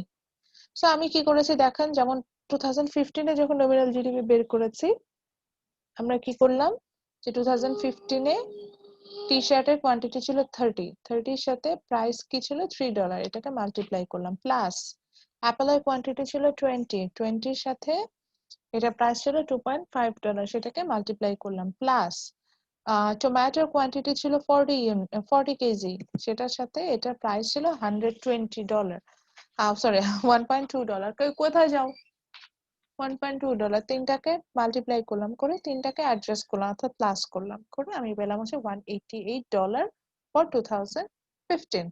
In the same way we can find out the nominal GDP of 2018, এই যে নিচে আবার এটা বের করেছি একই ভাবে দেখেন 2018 এ কোয়ান্টিটি হচ্ছে 60, প্রাইস হচ্ছে $2.25 লিখেছি। আবার আপনার অ্যাপলের কোয়ান্টিটি ছিল 45, সেটা লিখেছি, প্রাইস ছিল হচ্ছে গিয়ে $3.75, সেটা লিখেছি। একইভাবে টমেটোর কোয়ান্টিটি ছিল 65, প্রাইস ছিল হচ্ছে কি $3.4, আমরা কিন্তু মাল্টিপ্লাই করে আমরা হচ্ছে আমাদের যে নমিনাল জিডিপি যেটা 2018 এ এভাবে বের করে এসেছি। So I think now it's more clear to you.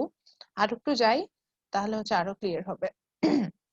So, এভাবে হচ্ছে কি আমরা চাইনি, অর্থাৎ যত প্রোডাক্টই থাকুক না কেন, আমি এখানে 3টা 4টা হাইয়েস্ট আমি 4টা প্রোডাক্ট দিয়ে কাজ করি।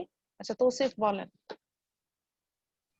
ম্যাম আমি বুঝতে পারি না ম্যাম, কোন একটু জায়গাটা বলবেন? বুঝেন নাই, আর একবার একটু বলবেন স্পেসিফিকলি ম্যাম বললে এর এর আগের স্লাইডটা একটু জান ম্যাম। হুম।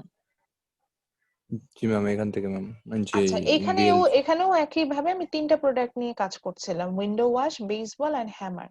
সো এটার যে ডিফারেন্ট মানে 2006 এ যা প্রাইস হবে সেটাকে কোয়ান্টিটিতে মাল্টিপ্লাই করে। সো উইন্ডো ওয়াশের জন্য যেটা হবে যে উইন্ডো ওয়াশ 90 ছিল, এটা প্রাইস ছিল হচ্ছে $50, এটা দিয়ে মাল্টিপ্লাই করেছি। মানে এরকম ডিফারেন্ট প্রোডাক্টের ওই বছরের প্রাইস আর কোয়ান্টিটি দেওয়া থাকবে। Mainly quantity, price quantity ma'am এটা তো আপনি দিয়ে দিবেন তাই না? হ্যাঁ এটা আমি দিয়ে দিব, আপনি শুধু ওকে এই ওকে দুটাকে মাল্টিপ্লাই করবেন, কিন্তু যতগুলো প্রোডাক্ট হবে ওই বছরের ওগুলোকে আবার মানে এই অ্যামাউন্টটাকে আবার যোগ করতে হবে, সাম আপ করতে হবে, এইটাই। যেমন এটা আমরা স্লাইডে দেখতে পাচ্ছিলাম যে ওয়ার্ড ফাইলে আমি যেটা করেছিলাম ওখানেও কিন্তু এটা পাশাপাশি করে দেখিয়েছে, এই জন্য কিন্তু এখানে আমরা দেখতে পাচ্ছিলাম যে আমরা কিন্তু সাম আপ করেছি, যেখানে আমি আমার মাউসটা নিয়ে গিয়েছি যে ওখানে কিন্তু আমরা আবার এটা সাম আপ করে দেখিয়েছি।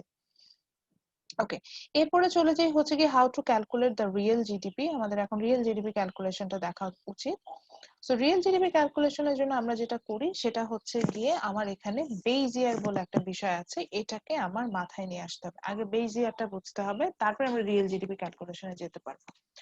বেজ ইয়ার বলতে বোঝাবে যে কোন একটা ইয়ারের সাথে আমরা কম্পেয়ার করব, সেটাকে আমরা বেজ ইয়ার বলে থাকি।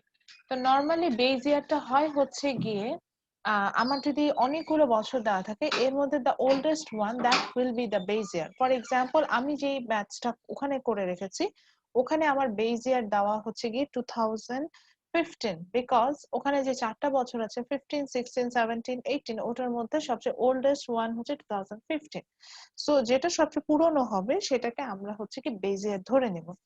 এখন অনেক ক্ষেত্রে টিচার আপনাকে আবার মেনশন করে দিতে পারে যে না, this will be the base year. যদি বেজ ইয়ার মেনশন না করে দেয় তা সেক্ষেত্রে আপনি ওল্ডেস্ট ওয়ানটাকে ধরবেন, আর যদি মেনশন করা থাকে সেক্ষেত্রে যেটা বলে দেবেন সেটা করুন। যেন আমি অনেক সময় 2015 কে বেজ ইয়ার না ধরে 16 কে বেজ ইয়ার বলি বা 17, যদি আমি বলেই দিই তাহলে তো ওটা হয়ে গেল, আর না বলে দিলে পুরাতনটাকে আমরা বেজ ইয়ার ধরে ম্যাথস করবো। ওকে, সো প্রথম আমরা যেটা শিখবো সেটা হচ্ছে গিয়ে আমাদের, তাহলে বুঝলাম যে রিয়েল জিডিপি ক্যালকুলেশনের জন্য আমার বেজ ইয়ারটাকে ধরে নিতে হবে। সো এখানে যেমন দুইটা বছর ছিল 2006, 7 and 8, এই আমার স্লাইডের ম্যাথস এর কথা বলছি। সো এই কারণে আমরা 2006 is the oldest one, that's why it will be the base year. Okay, then base ইয়ারের যে প্রাইস রেটটা থাকবে সেই প্রাইসটাকে আমরা কনস্ট্যান্ট ধরে নেব। যখন এটাকে আমরা বলে থাকি কনস্ট্যান্ট ডলার, অ্যাকচুয়ালি আমরা যেটাকে বলি নরমালি কনস্ট্যান্ট কারেন্সি ধরে নিই বা কনস্ট্যান্ট প্রাইস ধরে নিই। অর্থাৎ ওই যাই হোক না কেন ওই বছরের প্রাইসটাকে আমরা কনস্ট্যান্ট ধরে নিব, এবং কনস্ট্যান্ট ধরে নিয়ে আমরা প্রত্যেক বছরে যে ডিফারেন্ট কোয়ান্টিটি অফ প্রোডাক্ট পাচ্ছি সেটার সাথে এটা মাল্টিপ্লাই করব, করে হচ্ছে গিয়ে আমরা রিয়েল জিডিপিটা ক্যালকুলেশন করব। আচ্ছা, এটাকে একটু বলে নিই, এটার জন্য আমি আবার আমার ওই ওয়ার্ড ফাইলটাতে যাই। এটা বলতে আমি যেটা বোঝাচ্ছি যে ধরেন একটা বছরে যদি আমি এই যে এখানে যেমন আমি বের করেছেন 2015 এর নমিনাল জিডিপি পেলাম, 2018 এর নমিনাল জিডিপি পেলাম, কিন্তু দেখেন এখানে কিন্তু আপাত দৃষ্টিতে মনে হচ্ছে যে ইকোনমিটা তো বেশ ভালো অবস্থায় আছে, কারণ কি সুন্দর বাড়ছে। কিন্তু অরিজিনালি কি বাড়ছে, মানে আমি কি আসলে কেনার ক্ষমতা রাখি, বা আমার কি প্রাইস লেভেল ওয়াইজ আসলে আমি অ্যাডজাস্টমেন্ট করতে পারছি কিনা, এই ধরনের অনেক কোশ্চেন কিন্তু এখানে থেকে যায়। এই কারণে আমরা যেটা করব, মানে আমি যেটা করি সেটা হচ্ছে গিয়ে যে এইখানে আমরা সরি উল্টা বলছিলাম। আচ্ছা, এই কারণে আমরা যেটা করি সেটা হচ্ছে কি যেকোনো একটা বছরের প্রাইস লেভেলটাকে আমরা কনস্ট্যান্ট ধরে নিই, এবং সেই প্রাইস লেভেল ওয়াইজ এই যে বিভিন্ন বছর আমরা বিভিন্ন প্রোডাক্ট কিনছি, বিভিন্ন অ্যামাউন্টের প্রোডাক্ট কিনছি, এটার মধ্যে কম্পেয়ার করি। যখন আমি কম্পেয়ার করে দেখি যে yes I am in a good position, তখন আমি বলবো যে ইয়েস আমি ভালো আছি। সো ম্যাম তখন ওইভাবে রিয়েল জিডিপি কম্পেয়ার করি, আর যদি না কমে তখন আমরা সেখানে অ্যাডজাস্টমেন্টে আসি, মানে আমরা তখন বলেছি কেন বাড়ছে না। সো আমি একটা এক্সাম্পল দিয়ে দেখাই তাহলে বুঝবেন। সো যেমন আমি এখন 2017 এর রিয়েল জিডিপি বের করব। আবারও বলছি রিয়েল জিডিপি ফাইন্ড আউট করার ফর্মুলা হচ্ছে এটা, এই যে এখানে লিখে হচ্ছে দেখেন, রিয়েল জিডিপি ফাইন্ড আউট করার ফর্মুলা হচ্ছে same thing again, price will be multiply by the quantity, then এই যে এইভাবে n তম পর্যন্ত কোয়ান্টিটি পর্যন্তই যেতে থাকবে price and quantity, but the price we will use to calculate the real GDP, that will be the price from base year. আবার বলছি the price we will use from the real GDP, that will be the price from base year, but the quantity আমরা যেটা use করব that will be from the current year. অর্থাৎ আমরা base ইয়ারের প্রাইসের সাথে কারেন্ট ইয়ারের কোয়ান্টিটিটাকে মাল্টিপ্লাই করে আমরা ডিফারেন্ট ইয়ারের রিয়েল জিডিপি পেয়ে থাকবো। মোহাম্মেদ, আমি কোশ্চেনটা নিব, আমি একটু রিয়েল জিডিপিটার ক্যালকুলেশন বোঝানোর পরে আমি অবভিয়াসলি কোশ্চেনটা নিব। জি ম্যাম। সো এটার জন্য হচ্ছে কি আমি রিয়েল জিডিপি 2017 এটা বের করে দেখাচ্ছি, যে আমি এখানে স্পটলাইট নিয়ে যাচ্ছি, যেহেতু এটা আমার নিজেরই হ্যান্ড রিটেন করা, আমি এটা লিখছি না। সো 2017 এ যখন আমি বের করছিলাম তখন দেখেন 2017 এর কোয়ান্টিটি কত, টি শার্টের 55, I use there that. But এই যে দেখেন ইয়েলো মার্ক করা আছে, ইয়েলো মার্ক করেছে কেন, কারণ এই যে 2015টাকে আমি বেস ইয়ার ধরে নিয়েছি, এই যে 4টা বছরের মধ্যে সবচেয়ে পুরাতন কে, আমি যাকে প্রশ্ন করি সে উত্তর দেন। সানজানা শাহিদ, আপনি বলেন ম্যাডাম এই 4 বছরের মধ্যে সবচেয়ে ওল্ডেস্ট ওয়ান কে হতে পারে? 2015। তাহলে 2015 যেহেতু ওল্ডেস্ট ওয়ান, সো ওই কারণে উনার যে প্রাইসটা, বুঝতে পারছেন, এটাকে আমি কি করছি কনস্ট্যান্ট ধরে নিচ্ছি। ওই যে বললাম যে এটা কনস্ট্যান্ট ডলার, মানে কনস্ট্যান্ট প্রাইস আমি ধরে নিব রিয়েল জিডিপি। এটা শুধু রিয়েল জিডিপি ক্যালকুলেশনের সময়, নমিনালে কিন্তু না। সো এই কারণে এটা আমি ইয়েলো মার্ক করেছি যাতে আপনারা বুঝতে পারেন যে এটা হচ্ছে আমরা কনস্ট্যান্ট ধরা। ওকে, সো এই প্রাইসটাকে আমরা কনস্ট্যান্ট ধরে নিয়েছি। এরপরে এই যে দেখেন যখন আমি 2017 এর রিয়েল জিডিপি ক্যালকুলেশন করলাম, যে টমেটোর প্রাইস, টমেটো কোয়ান্টিটি কিন্তু 55 নিয়েছি, but I took the price rate from 2015 which is $3 plus again দেখেন কোয়ান্টিটি কিন্তু 40 নিয়েছি, 2017 অর্থাৎ কোয়ান্টিটি কিন্তু 2017 নিয়েছি বাট প্রাইস নিলাম হচ্ছে $2.5 মানে which is from the base year plus আবার একইভাবে অ্যাপেলের quantity tomato quantity same thing আমরা 2017 এ নিলাম 70 নিলাম এবং প্রাইস কিন্তু আবার টমেটোর ক্ষেত্রে আমি নিলাম হচ্ছে 2015 which is $1.2 দেন আমরা এটাকে মাল্টিপ্লাই করে দেখলাম দেখেন এটাই টুইস্ট আমার 2018 এ দেখা যাচ্ছিল 188 মনে হচ্ছিল না যে কত বেড়ে গেছে 2017 এর রিয়েল জিডিপি প্রাইস ওয়াইজ কিন্তু দেখেন আসলে কিন্তু সেভাবে বাড়ে না 2 টাইমসও হয় না সো আমরা অনেক সময় মনে করি যে জিডিপি আসলে অনেক বড় হচ্ছে কিন্তু অরিজিনালি বড় হচ্ছে কিনা সেটার জন্য আমার রিয়েল জিডিপিতে যেতে হবে আচ্ছা এখন আর একটা কোশ্চেন অ্যান্সার দিয়ে আমি কোশ্চেন গুলোতে যাচ্ছি এখন আসি যে ম্যাডাম বেজ ইয়ারের ক্ষেত্রে কি করবো বেজ ইয়ারে তো রিয়েল জিডিপি আসাটা ডিফিকাল্ট হয়ে যাবে তাহলে কারণ বেজ ইয়ারের প্রাইস রেট আমি কার সাথে কম্পেয়ার করবো সো মনে রাখবেন বেজ ইয়ারে তো কম্পেয়ার করার কেউ নেই কারণ ওই তো বেজ ইয়ার ওর প্রাইস রেট নিয়ে কাজ করছি তো আমরা যখন ক্যালকুলেশন করব ফর বেজ ইয়ার শুধুমাত্র বেজ ইয়ারের জন্য nominal GDP and real GDP will be same একইভাবে যখন জিডিপি ডিফলেটরও বের করবো বেজ ইয়ারের জন্য এটা আসবে 1 বা রিয়েল জিডিপি যখন গ্রোথ রেট বের করবো সেক্ষেত্রে বেজ ইয়ারের আসবে না অর্থাৎ বেজ ইয়ার যাকে আমি ধরে নিব তার সাধারণত নমিনাল জিডিপি ছাড়া আর কোনো কিছু বের হয় না তার রিয়েল জিডিপি আর নমিনাল জিডিপি একই হয় আচ্ছা কোশ্চেন নিব প্রথমে হচ্ছে মোহাইমেন কোশ্চেন করতে চেয়েছিলেন বলেন স্যার ম্যাম বলতে চাইছিলাম যে এই ওই যে উপরে যে আর জিডিপি ইকুয়াল টু জিডিপি এই গ্রোথ রেটের মধ্যে যে এই যে ডিফারেন্সটা মানে 268.5 মাইনাস 188 এটা কিভাবে হইলো ম্যাম এটার ক্যালকুলেশনটা বুঝি নাই আচ্ছা কথাটা বুঝতে পারছেন আচ্ছা আমি আবার বলেন কোথায় কোনটা এই যে 188 ও আচ্ছা আচ্ছা এই যে পার্সেন্টেজ 33 এই যে এটা ম্যাম লিখেছি এই যে এইটা যে 26 ম্যাম আচ্ছা এটা গ্রোথ রেট এটা গ্রোথ রেটের 268 ক্যালকুলেশন এটা গ্রোথ রেটের ক্যালকুলেশন এখানে আমি আসলে এটা তো আমি তো দুইটা কাজ করছি এখানে একসাথে তো এখানে আসলে দুইটা একসাথে আনা যায় না মানে ওটাকে কি বলা যায় মানে ওয়ার্ড ফাইলে আমি এডিটও করতে পারছি না সাথে আবার তাহলে জুমে এটা আমি শেয়ার করতে পারছি না সেটা গ্রোথ রেট বের করেছে গ্রোথ রেট এখন আমি দেখাইনি আমি জাস্ট এখন nominal GDP real GDP calculation দেখাচ্ছিলাম ঠিক আছে এখানে অনেকগুলো ক্যালকুলেশন করেছে এই যে আচ্ছা দেখেন তাহলে রিয়েল জিডিপি ম্যাম ম্যাম এই যে যেমন দেখেন আরেকটু বলি এই যে এখানে কিন্তু বলেছি যে real GDP 2015 is equal to NGDP because 2015 এর যে নমিনাল রিয়েল জিডিপি যেহেতু 2015 is my base year so real GDP nominal GDP সমান হবে এবং ঠিক এক্স্যাক্টলি তার পরের বছরের জন্য দেখেন 2015 এ আমার রিয়েল জিডিপি আসলো হচ্ছে 188 যেহেতু নমিনাল জিডিপি সমান 2016 এ কিন্তু 165 পয়েন্ট সামথিং দেখেন 2015 এবং 17 এ কিন্তু তেমন একটা চেঞ্জেস আমার দেখা দেয় নাই তো এই বিষয়গুলো হচ্ছে গিয়ে এমন হচ্ছে দেখলে মনে হচ্ছে যে ইকোনমিটা বড় হচ্ছে কিন্তু আসলে ইকোনমিটা বড় হচ্ছে না এরকম ঘটনাও কিন্তু ঘটে হ্যাঁ মোহাইমেন এরপর বলেন আচ্ছা ম্যাম আরেকটা একটু একটু নিচে নামেন ম্যাম একটু বলতি নিচে নামতে হবে আচ্ছা হুম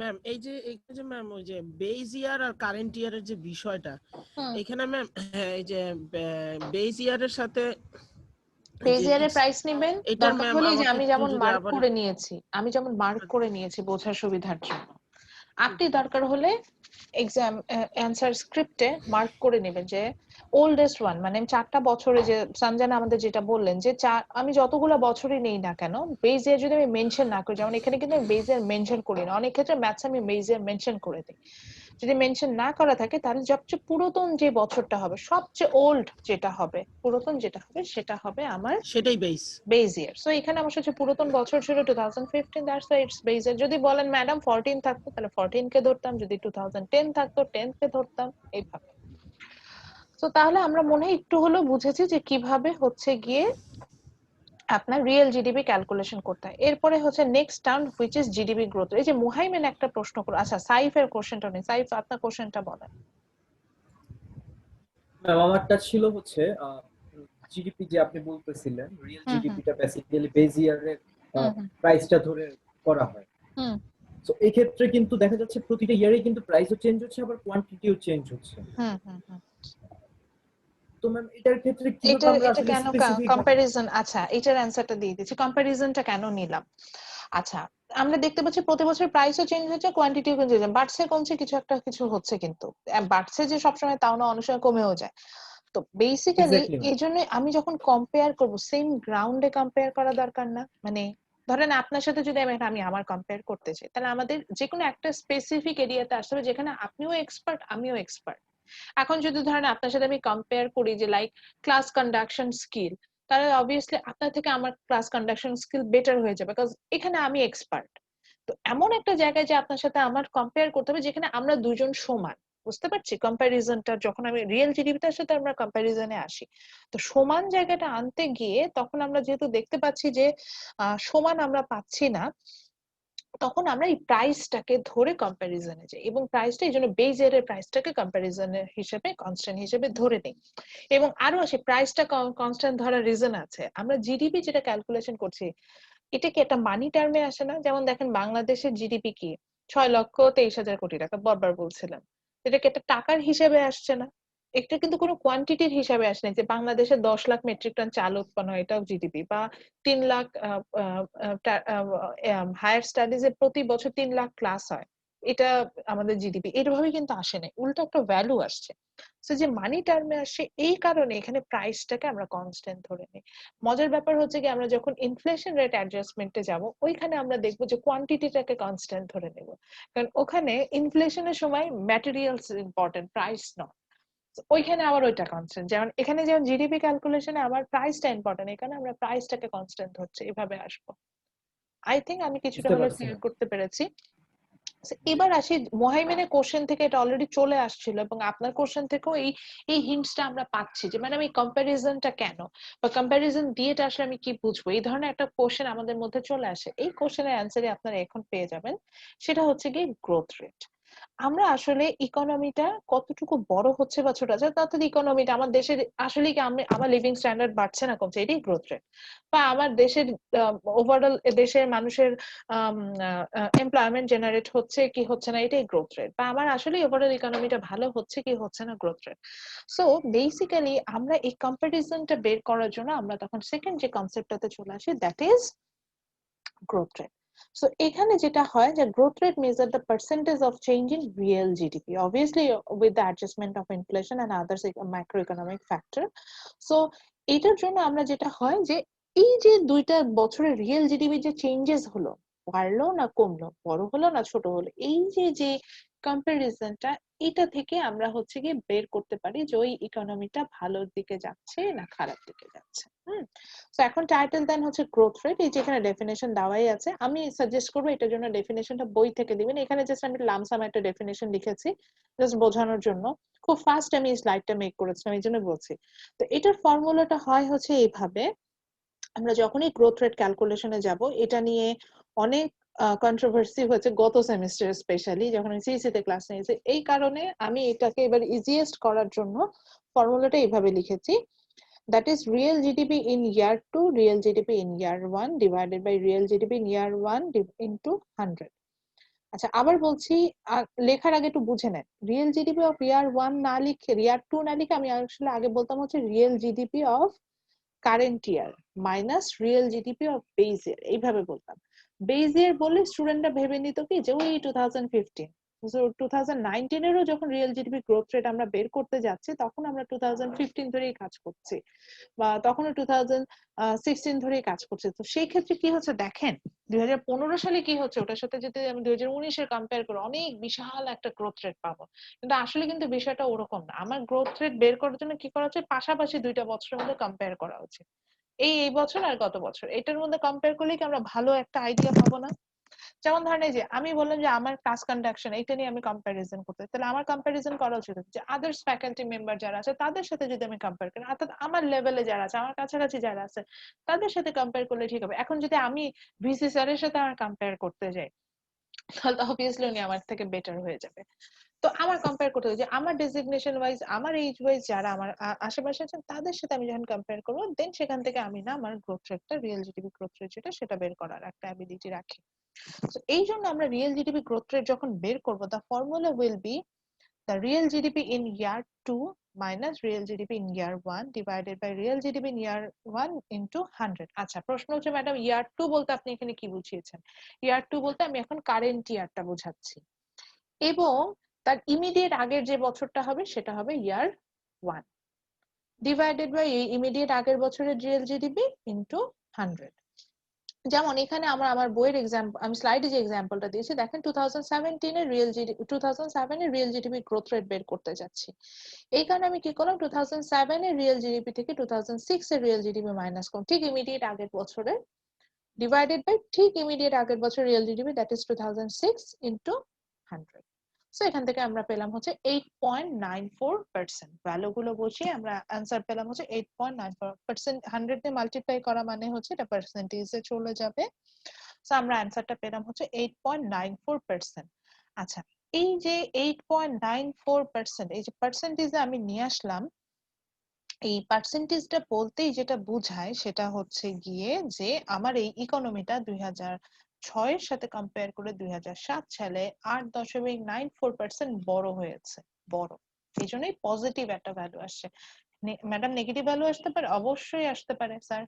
নেগেটিভ ভ্যালু আসা মানে হচ্ছে কি ইকোনমি ছোট হয়ে গেছে, হতেই পারে আমার প্রোডাকশন কমে গেছে, আমার মানুষের আয় রোজগার কমে গেছে, তখন ছোট আসবে।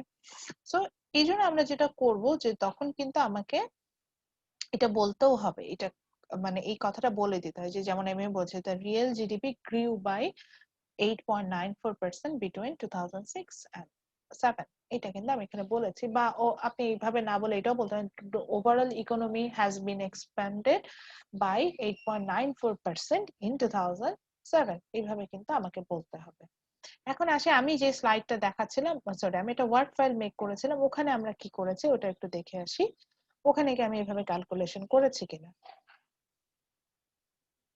সো আমার এই ওয়ার্ড ফাইলেও কিন্তু আমি এক জায়গায় real GDP growth rate calculation করেছি, যেটা আমরা এই যে 2000, এটা কোনটা যে হিসাব করেছি 2016 এর হিসাব করেছিলাম।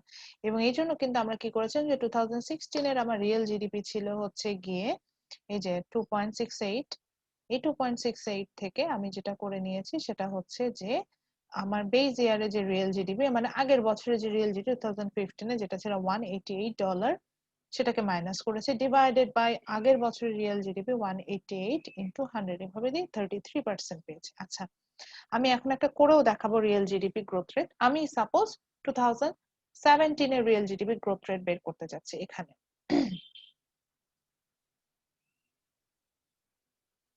আমি কিন্তু লিখছি, এটা তো বুঝতে পারছেন নিশ্চয়ই যে ওটা নিজেই লিখছে। সো আমি 2017 এরটা বের করতে চাচ্ছি, 2017 এর রিয়েল জিডিপি গ্রোথ রেট কেমন হয়েছিল সেটা লিখতে চাচ্ছি। সো 2017 এর রিয়েল জিডিপি যদি গ্রোথ রেট আমি বের করতে চাই, আমাদের এখন যে ফর্মুলা আসছে সেটা অনুযায়ী আমার কি হবে যে 2017 এর রিয়েল জিডিপি নিতে হবে মাইনাস তার আগের বছর হয়েছে 2016 এর রিয়েল জিডিপি নিতে হবে, ডিভাইডেড বাই 2016 এর real GDP into 100। So here the real GDP in 2017 is এই যে এখানে ক্যালকুলেশন করা আছে। আচ্ছা আমি এটা ধরে নিলাম আপাতত, হ্যাঁ, কারণ আমি এখানে খুঁজে পাচ্ছি না নিচে নাম যাচ্ছে, ওই যে এই তো আমার এখানে মনে হচ্ছে আমার ক্যালকুলেশন একটু ভুল আছে, তো এই কারণে আমি এটা একটু চেঞ্জ করে নিলাম, ভ্যালুটা $300 ধরে নিলাম। আমি একটু বলে নিলাম যে আমার কাছে মনে হচ্ছে ক্যালকুলেশনটা ভুল। $300 মাইনাস আগের বছরের রিয়েল জিডিপি ছিল এই যে 268, 2016 এর এই যে ছিল হচ্ছে 268.5, আমি এটা একটু লিখে নিলাম 268.5, ক্লোজ করলাম। এইটা পুরো ওভারঅল টার্মটা আবার ডিভাইডেড বাই যাবে হচ্ছে আগের বছরের real GDP which is $268.5 into এই পুরো টার্মটা, দেন আমরা মাল্টিপ্লাই করব হচ্ছে কি 100 দিয়ে। সো আমি আমার সিম্পলিসিটির জন্য এখন যেহেতু আমার সময় নাই, আমি এটা ক্যালকুলেশন করার, যেহেতু আমার ব্রেকআউট রুমে যেতে হবে, অলরেডি আমি আমার একটা ক্লাস টাইম শেষ করে ফেলেছি।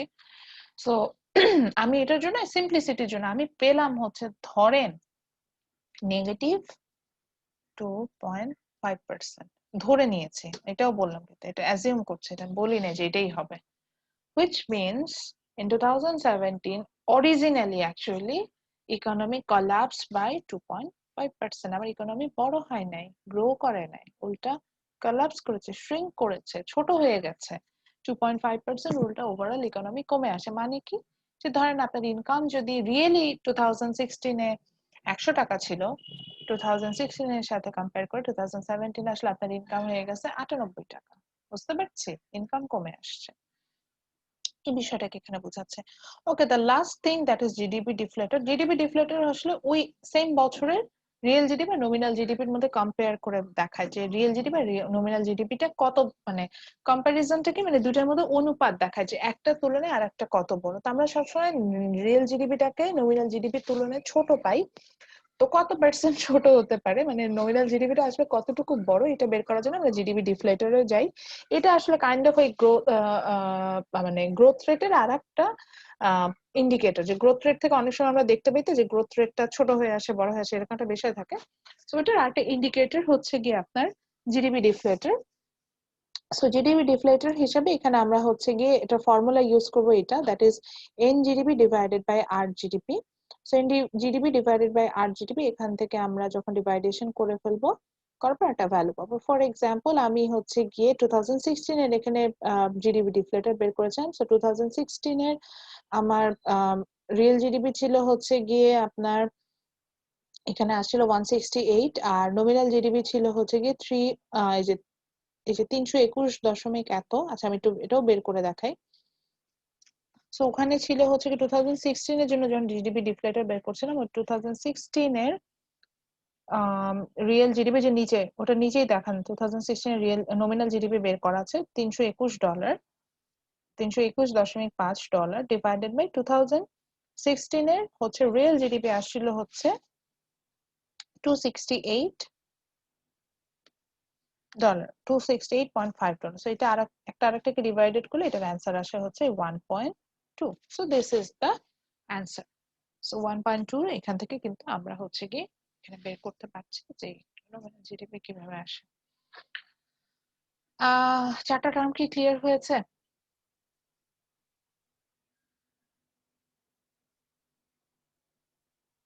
আপনারা না বললে তো আমি আসলে বুঝবো না যে বুঝতে পারছেন কি পারছেন না। তাহলে কিন্তু ব্রেকআউট রুমে চলে যাব। জি ম্যাম, ক্লিয়ার হচ্ছে। আচ্ছা, তাহলে এখন হচ্ছে গিয়ে আমাকে জাস্ট একটু টাইম দেন, আমি একটু ব্রেকআউট রুমে না তাদের গুগল আচ্ছা ক্লাসরুমে। ম্যাম, জিডিপি ডিফলেটর তো হচ্ছে সেম ইয়ারেরটাই না? হ্যাঁ, জিডিপি ডিফলেটর যখন আমরা বের করব তখন হচ্ছে কি সেম ইয়ারে আমরা হচ্ছে গিয়ে রিয়েল জিডিপি নমিনাল জিডিপিটাকে, মানে ওই যে, মানে ও আচ্ছা আরেকটু বলে নি, জিডিপি ডিফলেটরের অ্যান্সার কিন্তু কখনো কোনো ইউনিটে আসবে না, যেহেতু আমরা এখানে একটা রেশিও নিচ্ছি, রেশিওর কিন্তু কখনো কোনো ইউনিট থাকে না, মানে কোনো ইউনিট ভ্যালু থাকে না। আচ্ছা, আমি এখন যেটা করব সেটা হচ্ছে গিয়ে আপনাদের যে গুগল ক্লাসরুম আছে, গুগল ক্লাসরুমে স্ট্রিমে দিব না, কোনটা ভালো হয় আপনাদের জন্য? আমি কি একটা অ্যাসাইনমেন্ট আকারে দিয়ে দেবো ব্রেকআউট রুম অ্যাক্টিভিটিস এইভাবে? ম্যাম এরকম ম্যাথ সলভ করতে হবে? এই ম্যাথসটা এখন সলভ করতে হবে, এটাই আপনাদের কাজ আজকে ব্রেকআউট 5 রুমে। মিনিটে হবে? 5 মিনিটে দিব না, ম্যাম 15 মিনিটস দিব, 15 মিনিট সময় দিব। হ্যালো ম্যাম, জি তৌসিফ। ম্যাম আমার তো ভুলে যাচ্ছে ম্যাম, এই একটা একটা বুঝতে। আমি হচ্ছে ম্যাম নেটে অনেক প্রবলেম, তো আমার সেই 2টা থেকে কারেন্ট নেই। ও এমবি আচ্ছা করতেছি তো অনেক ঝামেলা করতেছে নেট। আচ্ছা, তাহলে একটা কাজ করি, সেটা হচ্ছে তাহলে আজকে এতটুকু পর্যন্তই থাকুক। আমি হচ্ছে স্লাইড গুলো আপনাদের সাথে শেয়ার করে দিব। স্লাইড তো শেয়ার করা আছে, এই ওয়ার্ড ফাইলটা আমি যেটা মেক করেছিলাম, যেখান থেকে আমি যে ক্যালকুলেশন করছিলাম, এটা হচ্ছে আমি আপনাদের সাথে শেয়ার করব। বাট মানডে যেটা করব মর্নিং ক্লাসের একদম শুরুতে একটু বলে নি, যেহেতু সকালে আমাদের ক্লাস, মর্নিং ক্লাসের একদম শুরুতে শেষ 8টার দিকে না, 8:30টায় ক্লাস তো আমাদের। আমি বলেছি 8:40-এ শুরু করব, ওই সময় আপনাদের দিয়ে এই ব্রেকআউট রুমে এই কাজটা আমি করাবো, বিকজ এটা করলে না আপনারা হচ্ছে নিজেরাই কিছু প্রবলেম ফাইন্ড আউট করবেন, নিজেরাই দেখবেন যে প্রবলেম, অনেকগুলো প্রবলেম বের হয়ে আসবে। বুঝতে পারছি, যেটা আপনাদের কিন্তু সলিউশনটা হওয়া দরকার, আদারওয়াইজ আমি শেখায় লাভ নাই। তো ওই প্রবলেম গুলো বের হয়ে আসবে। ইন দ্য মিন টাইম যেহেতু আপনি আপনাদের ক্লাস টেস্টের জন্য আপনারা প্রিপারেশন নেবেন, সো ওই প্রিপারেশনও হয়ে যাবে, ম্যাথস গুলো নিজেরা ওই যখন ব্রেকআউট রুমে গেলে সলভ করা হবে। সো আমরা সুন্দর মতো মানডে ইভিনিং এ আমরা যে ক্লাস টেস্ট নিতে যাচ্ছি এমনি নিতে পারবো, আমার কোনো অসুবিধা থাকবে না। ঠিক আছে ম্যাম আমার তো আপনি বুঝাইলেন, এই একটা বুঝতেছে আর একটা বোঝা যাচ্ছে, এখন কি করবো ম্যাম? আমি রেকর্ডেড ভার্সনটা শেয়ার করি, ওটা দেখেন। তারপরে হচ্ছে ওয়ার্ড ফাইলটা শেয়ার করে ওটা দেখেন। তারপরে যদি প্রবলেম থাকে মানডে মর্নিং এ তো ক্লাসে আমি এটা সলভ করব। Okay, ma'am. দেন আমি নেক্সট টপিকে যাব। আমার তার একটা টপিক কভার করব আমি মিডের জন্য, তো ওটাতে যাব। তো তখন হচ্ছে কি তাহলে আর একটু কোশ্চেন করে, তাহলে আমি একটু অ্যাটেন্ডেন্সটা নিয়ে নিই। তাহলে আজকের ব্রেকআউট রুমে গেলাম না, যেহেতু সবারই ম্যাম, একটু একটু হ্যাঁ বলেন। ম্যাম বলছিলাম যে লাস্ট সেমিস্টারে যেমন দেখছিলাম আপনি নিজেও মেবি ভার্সিটি থেকে চাপে আসছিল যে অনেক অ্যাসাইনমেন্ট নেওয়া হয়েছিল ম্যাম ফাইনালের সময়। হুম হুম হুম তো হুম হুম। এবারও কি ম্যাম তেমন কিছু হবে? আমি হচ্ছে গিয়ে এই জন্যই তো দেখেন আমি মিড টার্ম মানে আমি আপনাদের যে গ্রুপ অ্যাসাইনমেন্ট যেটা সেটা অফ করে দিচ্ছি, এটা কি নোটিস করছেন? গ্রুপ জি ম্যাম, অ্যাসাইনমেন্ট বলে বলছেন কিন্তু তো। আমি কিছুই নিলাম না। গ্রুপ অ্যাসাইনমেন্ট এটা পুরোই বাদ দিলাম। বাদ দিয়ে কিন্তু আপনাদের হচ্ছে গিয়ে এখন আমি এটাকে অ্যাসাইন করে দিলাম হচ্ছে আপনার আচ্ছা আমাদের ব্রেকআউট রুমে। ব্রেকআউট রুমে অ্যাসাইন করে দিলাম আমাদের। একটু দাঁড়ান, আমি এই যে ওইটা যাতে না দিতে হয়, ওইটা যাতে না দিতে হয় এই কারণে কিন্তু আমি ব্রেকআউট রুমটা বাদ দিলাম। ব্রেকআউট রুম বাদ দিয়ে এখানে হচ্ছে গিয়ে আমি আনলাম হচ্ছে, সরি আমি গ্রুপ অ্যাসাইনমেন্ট বাদ দিলাম, দিয়ে হচ্ছে যে ব্রেকআউট রুমে নিয়ে আসলাম। তো এটা দেখা যাবে যে একটা ক্লাসের অ্যাক্টিভিটিস থেকে আমি মার্কস দিব, বা দুইটা ক্লাস, এটা আমাদের বলে দিয়েছে, ওটা বলেও নেই, এটা আমার অ্যাসেসমেন্ট যে আমি এত কেন অ্যাসাইনমেন্ট আমি এত পছন্দ করি না, বরঞ্চ আপনি যদি আমার ক্লাসে অ্যাক্টিভ পার্টিসিপেশন থাকে ওইটা আমার জন্য মোর ইম্পর্টেন্ট, ওখান থেকে শিখবেন। সো ওইটার জন্যই আমার ব্রেকআউট রুম দেওয়া, আমি গ্রুপ অ্যাসাইনমেন্ট এমনিও দিতাম না। তারপরে দেখেন প্রেজেন্টেশনের হ্যাসেল কমানোর জন্য আমি কিন্তু বলেই দিয়েছি আমার কোনো ফেস টু ফেস প্রেজেন্টেশন নাই, আমার প্রেজেন্টেশন হচ্ছে অনলাইন প্রেজেন্টেশন, মানে যেটা আপনি আপনার বাসায় আপনার সুবিধা মতো টাইমে মেক করবেন, করে আমাকে জাস্ট সেন্ড করে দিবেন। সো আপনাদের এন্ডে যাতে ইয়া না হয়, আমি আমার যতটুকু আন্ডারস্ট্যান্ডিং থাকে আমি সেই টুলস গুলো অ্যাপ্লাই করার চেষ্টা করি, এবং I am happy to share with you এই যে এই টুলস গুলো আবার কিন্তু আমি দেখেছি যে আমার বাকি কলিগরাও এখন ইউজ করছেন। অনেক কোর্সে আমি দেখছি যে ভিডিও প্রেজেন্টেশন, আমি যেটা লাস্ট সেমিস্টার প্র্যাকটিস করেছে মাইক্রো ইকোনমিক্স, এটা কিন্তু অনেক কোর্সে এবার ভিডিও প্রেজেন্টেশন দেওয়া হচ্ছে। So that's a very good thing. আমরা একটা পজিটিভ জিনিস শিখে আসছি, সেটা কিন্তু এখন আবার অ্যাপ্লাই করতে পারবো। ভিডিও প্রেজেন্টেশন দিলে দেখেন, টিচারের সামনে প্রেজেন্টেশন দিলে আপনাদের যতটা অসুবিধা হয়, ভিডিওতে যদি আপনি আগে বাসায় বসে মেক করে নেন, আপনি একদম হ্যাসেল ফ্রি একটা প্রেজেন্টেশন মেক করে ফেলতে পারবেন, কিন্তু দেন এটা আপনি টিচারের সাথে শেয়ার করলেন, that's it. Okay, ma'am breakout রুমে যারা থাকবে সবারই কি হচ্ছে হলো এটা সাবমিট করতে হবে নাকি হচ্ছে হলো এটা ওই একজন দিন করলে আমরা হবে? ডিসাইড করব, ওই দিন ডিসাইড ও করে নেব ওকে যে এটা কিভাবে ওকে কি করব। এটা ওটা ডিপেন্ড করে, আমি অনেক সময় সবাইকেও করতে বলি, অনেক সময় ইন্ডিভিজুয়ালিও করতে বলি, মানে সরি গ্রুপ থেকে যে কোনো একজনকে সিলেক্ট করে দিই, এভাবেও করতে হবে। তা ওটা ওই দিন আপনার পার্টিসিপেশন, কারণ যখন আপনার ব্রেকআউট রুমে থাকেন পার্টিসিপেশন গুলো আমি নিজেই বের করতে পারি যে কে কি করছে দেখা যায়। তো ওইখানে আমি দেখলাম যে তৌসিফ ঘুমায় গেছে, কিছুই করতেছে না, তাহলে তো আমি ওইভাবে ওই সুবিধাটা তো দিব না। আচ্ছা, so okay ma'am please response to your attendance. Sanjana Shahid. Yes, ma'am. Okay. Ferdoz Khan Tanim. আছেন? Yes, ma'am. Okay. Kazi Morsalim Hridoy.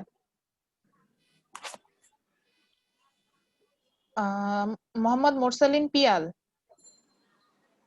Mehedi Hasan. হৃদয় ভাই তো ম্যাম ক্লাসে ছিল। হ্যাঁ ওকে দেখেছি, ওই জন্য ওকে দিয়ে রেখেছি। আচ্ছা, মেহেদি হাসান। কাজী মোহাইমিনুল ইসলাম। Yes, ma'am. Nafisa Nawal. Nafisa Nawal আসেননি? আচ্ছা, মোহাম্মদ জাহিদুল ইসলাম। মোহাম্মদ মাহফুজুর রহমান। নাইমুর রহমান তৌসিফ। মাহফুজুর রহমানকেও আমি দেখেছি, ওনার কোনো ফ্রেন্ড থাকলে একটু ওনাকে ইনফর্ম করেন যে জাস্ট অ্যাটেন্ডেন্সটা দিয়ে যেতে ক্লাসে এসে। ও আমাকে নক দিয়েছিল, বলছে যে তৌসিফ আচ্ছা, অ্যাটেন্ডেন্স কে নিয়েছে, তাই আমি বললাম নাইমুর হ্যাঁ। রহমান তৌসিফ। Yes ma'am. মোহাম্মদ মেহেদি হাসান। মেহেদি হাসান 183 লাস্টে 20। আচ্ছা, একজন ম্যানুয়ালি আমাকে অ্যাটেন্ডেন্স দিয়েছে, উনি কে? রাসেল শেখ। মোহাম্মদ মেহেদি হাসান 50। ওকে, ঠিক আছে। মোহাম্মদ মেহেদি হাসান নাই। মোহাম্মদ রাহুল ইমরান। আচ্ছা, রাহুল মেহেদি আপনারা কিন্তু এবার ক্লাস করছেন না। মাহমুদ, মোহাম্মদ মাহমুদ আছেন? ওকে, মোহাম্মদ ইয়াসিন পাঠান। Present, কি মাহমুদ না ইয়াসিন? ma'am. Yasin Pathan.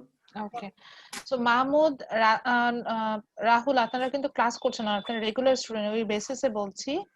সেক্ষেত্রে যেটা করবেন, কারণ রেকর্ডেড ভার্সন যদি তারা শুনেন, তো নাই ম্যাম। হ্যাঁ না, রেকর্ডেড ভার্সনে তো আমার মেসেজ পাবেন। সো আপনাদের উদ্দেশ্যে বলছি, ক্লাস টেস্ট এন্ড আদার্স এগুলো যদি অ্যাটেন্ড না করেন, সেক্ষেত্রে কিন্তু আমি কোনো মানে এখানে অ্যাডজাস্টমেন্টে আসবো না, এটা একটু বলে দিলাম যারাই মিস করছেন সবার উদ্দেশ্যে। কারণ আমি এর মধ্যে অনেকেই পাচ্ছি যারা আমার ক্লাসের রেগুলার স্টুডেন্ট, অফলাইন ক্লাসে আমার রেগুলার স্টুডেন্ট, কিন্তু এখানে আমি ক্লাসে পাচ্ছি না। সো যদি ক্লাসে না আসেন, সেক্ষেত্রে অ্যাটেন্ডেন্সের মার্কস কিন্তু পাবেন না। আর আদার্স গুলো যদি অ্যাটেন্ড না করেন, like breakout room activities marks দিব না, তখন প্রেজেন্টেশন না দিলে, ভিডিও প্রেজেন্টেশন না পাঠালে ওটা পাবেন না, বা হচ্ছে গিয়ে ভিডিও প্রেজেন্টেশন তো একটা টপিক লাগবে, তো এই জন্য আপনাকে ক্লাসে অ্যাটেন্ড করতে হবে। এটা একটু মেক শিওর করেন যাতে ক্লাসটা আপনারা অ্যাটেন্ড করেন। Okay, Mohammad Saidur Rahman, Azizul Hakim, ma'am. Tashfiq Ahmed, Tousif Hossain, Naimul Haque, Fatin Noor Keya, Mohammad Shahinur Rahman, yes ma'am. Yes ma'am. Okay, Saif Bin Mahmud, Mohammad Monir Hossain, Mohammad Majedul Fahim, Abrar Zarif Apon, আসসালামু আলাইকুম ma'am. Okay, Akib Qureshi, Rasel Sheikh, present ma'am. Yes ma'am. Okay, Akib ma'am আছেন? রাসেল শেখ প্রেজেন্ট দিয়েছো। আকিব আছেন? হ্যাঁ, রাসেল দিয়েছে। আকিব প্রেজেন্ট দিয়েছেন? জি ম্যাম। আসসালামু আলাইকুম ম্যাম। ওকে, জি ম্যাম। সায়েদা তাবাসসুম শুম্পা,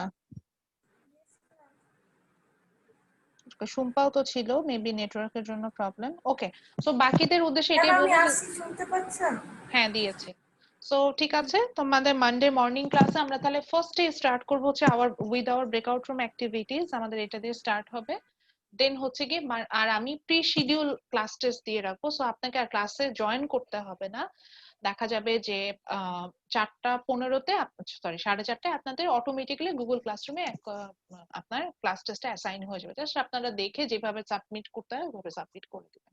এটা নিয়ে আমরা হয়তো ম্যাম মানডে মর্নিং আবার একটু কথা বলবো। মাহফুজুর ম্যাম রহমান টেক্সট করেছিল, বলছে যে নেট চলে গিয়েছে নাকি। আচ্ছা ঠিক আছে, আর কারুর আছে? ক্লাস টেস্ট কি হ্যাঁ বলেন। ম্যাম হাতে লেখা হবে ক্লাস টেস্টটা? এটা আপনার ইচ্ছা যে আপনি হ্যান্ড রিটেন সাবমিট করবেন না হচ্ছে গিয়ে আপনার ওয়ার্ড ফাইলে দিবেন, এটা আপনার ইচ্ছা। Plagiarism Okay, checker ma'am. On থাকবে, ওইভাবে আমি দেব। ঠিক আছে, ওকে, তাহলে সবাই ভালো থাকেন। Best of luck for class test. আসসালামু আলাইকুম। আসসালামু আলাইকুম ম্যাম। আসসালাম। আসসালামু আলাইকুম ম্যাম।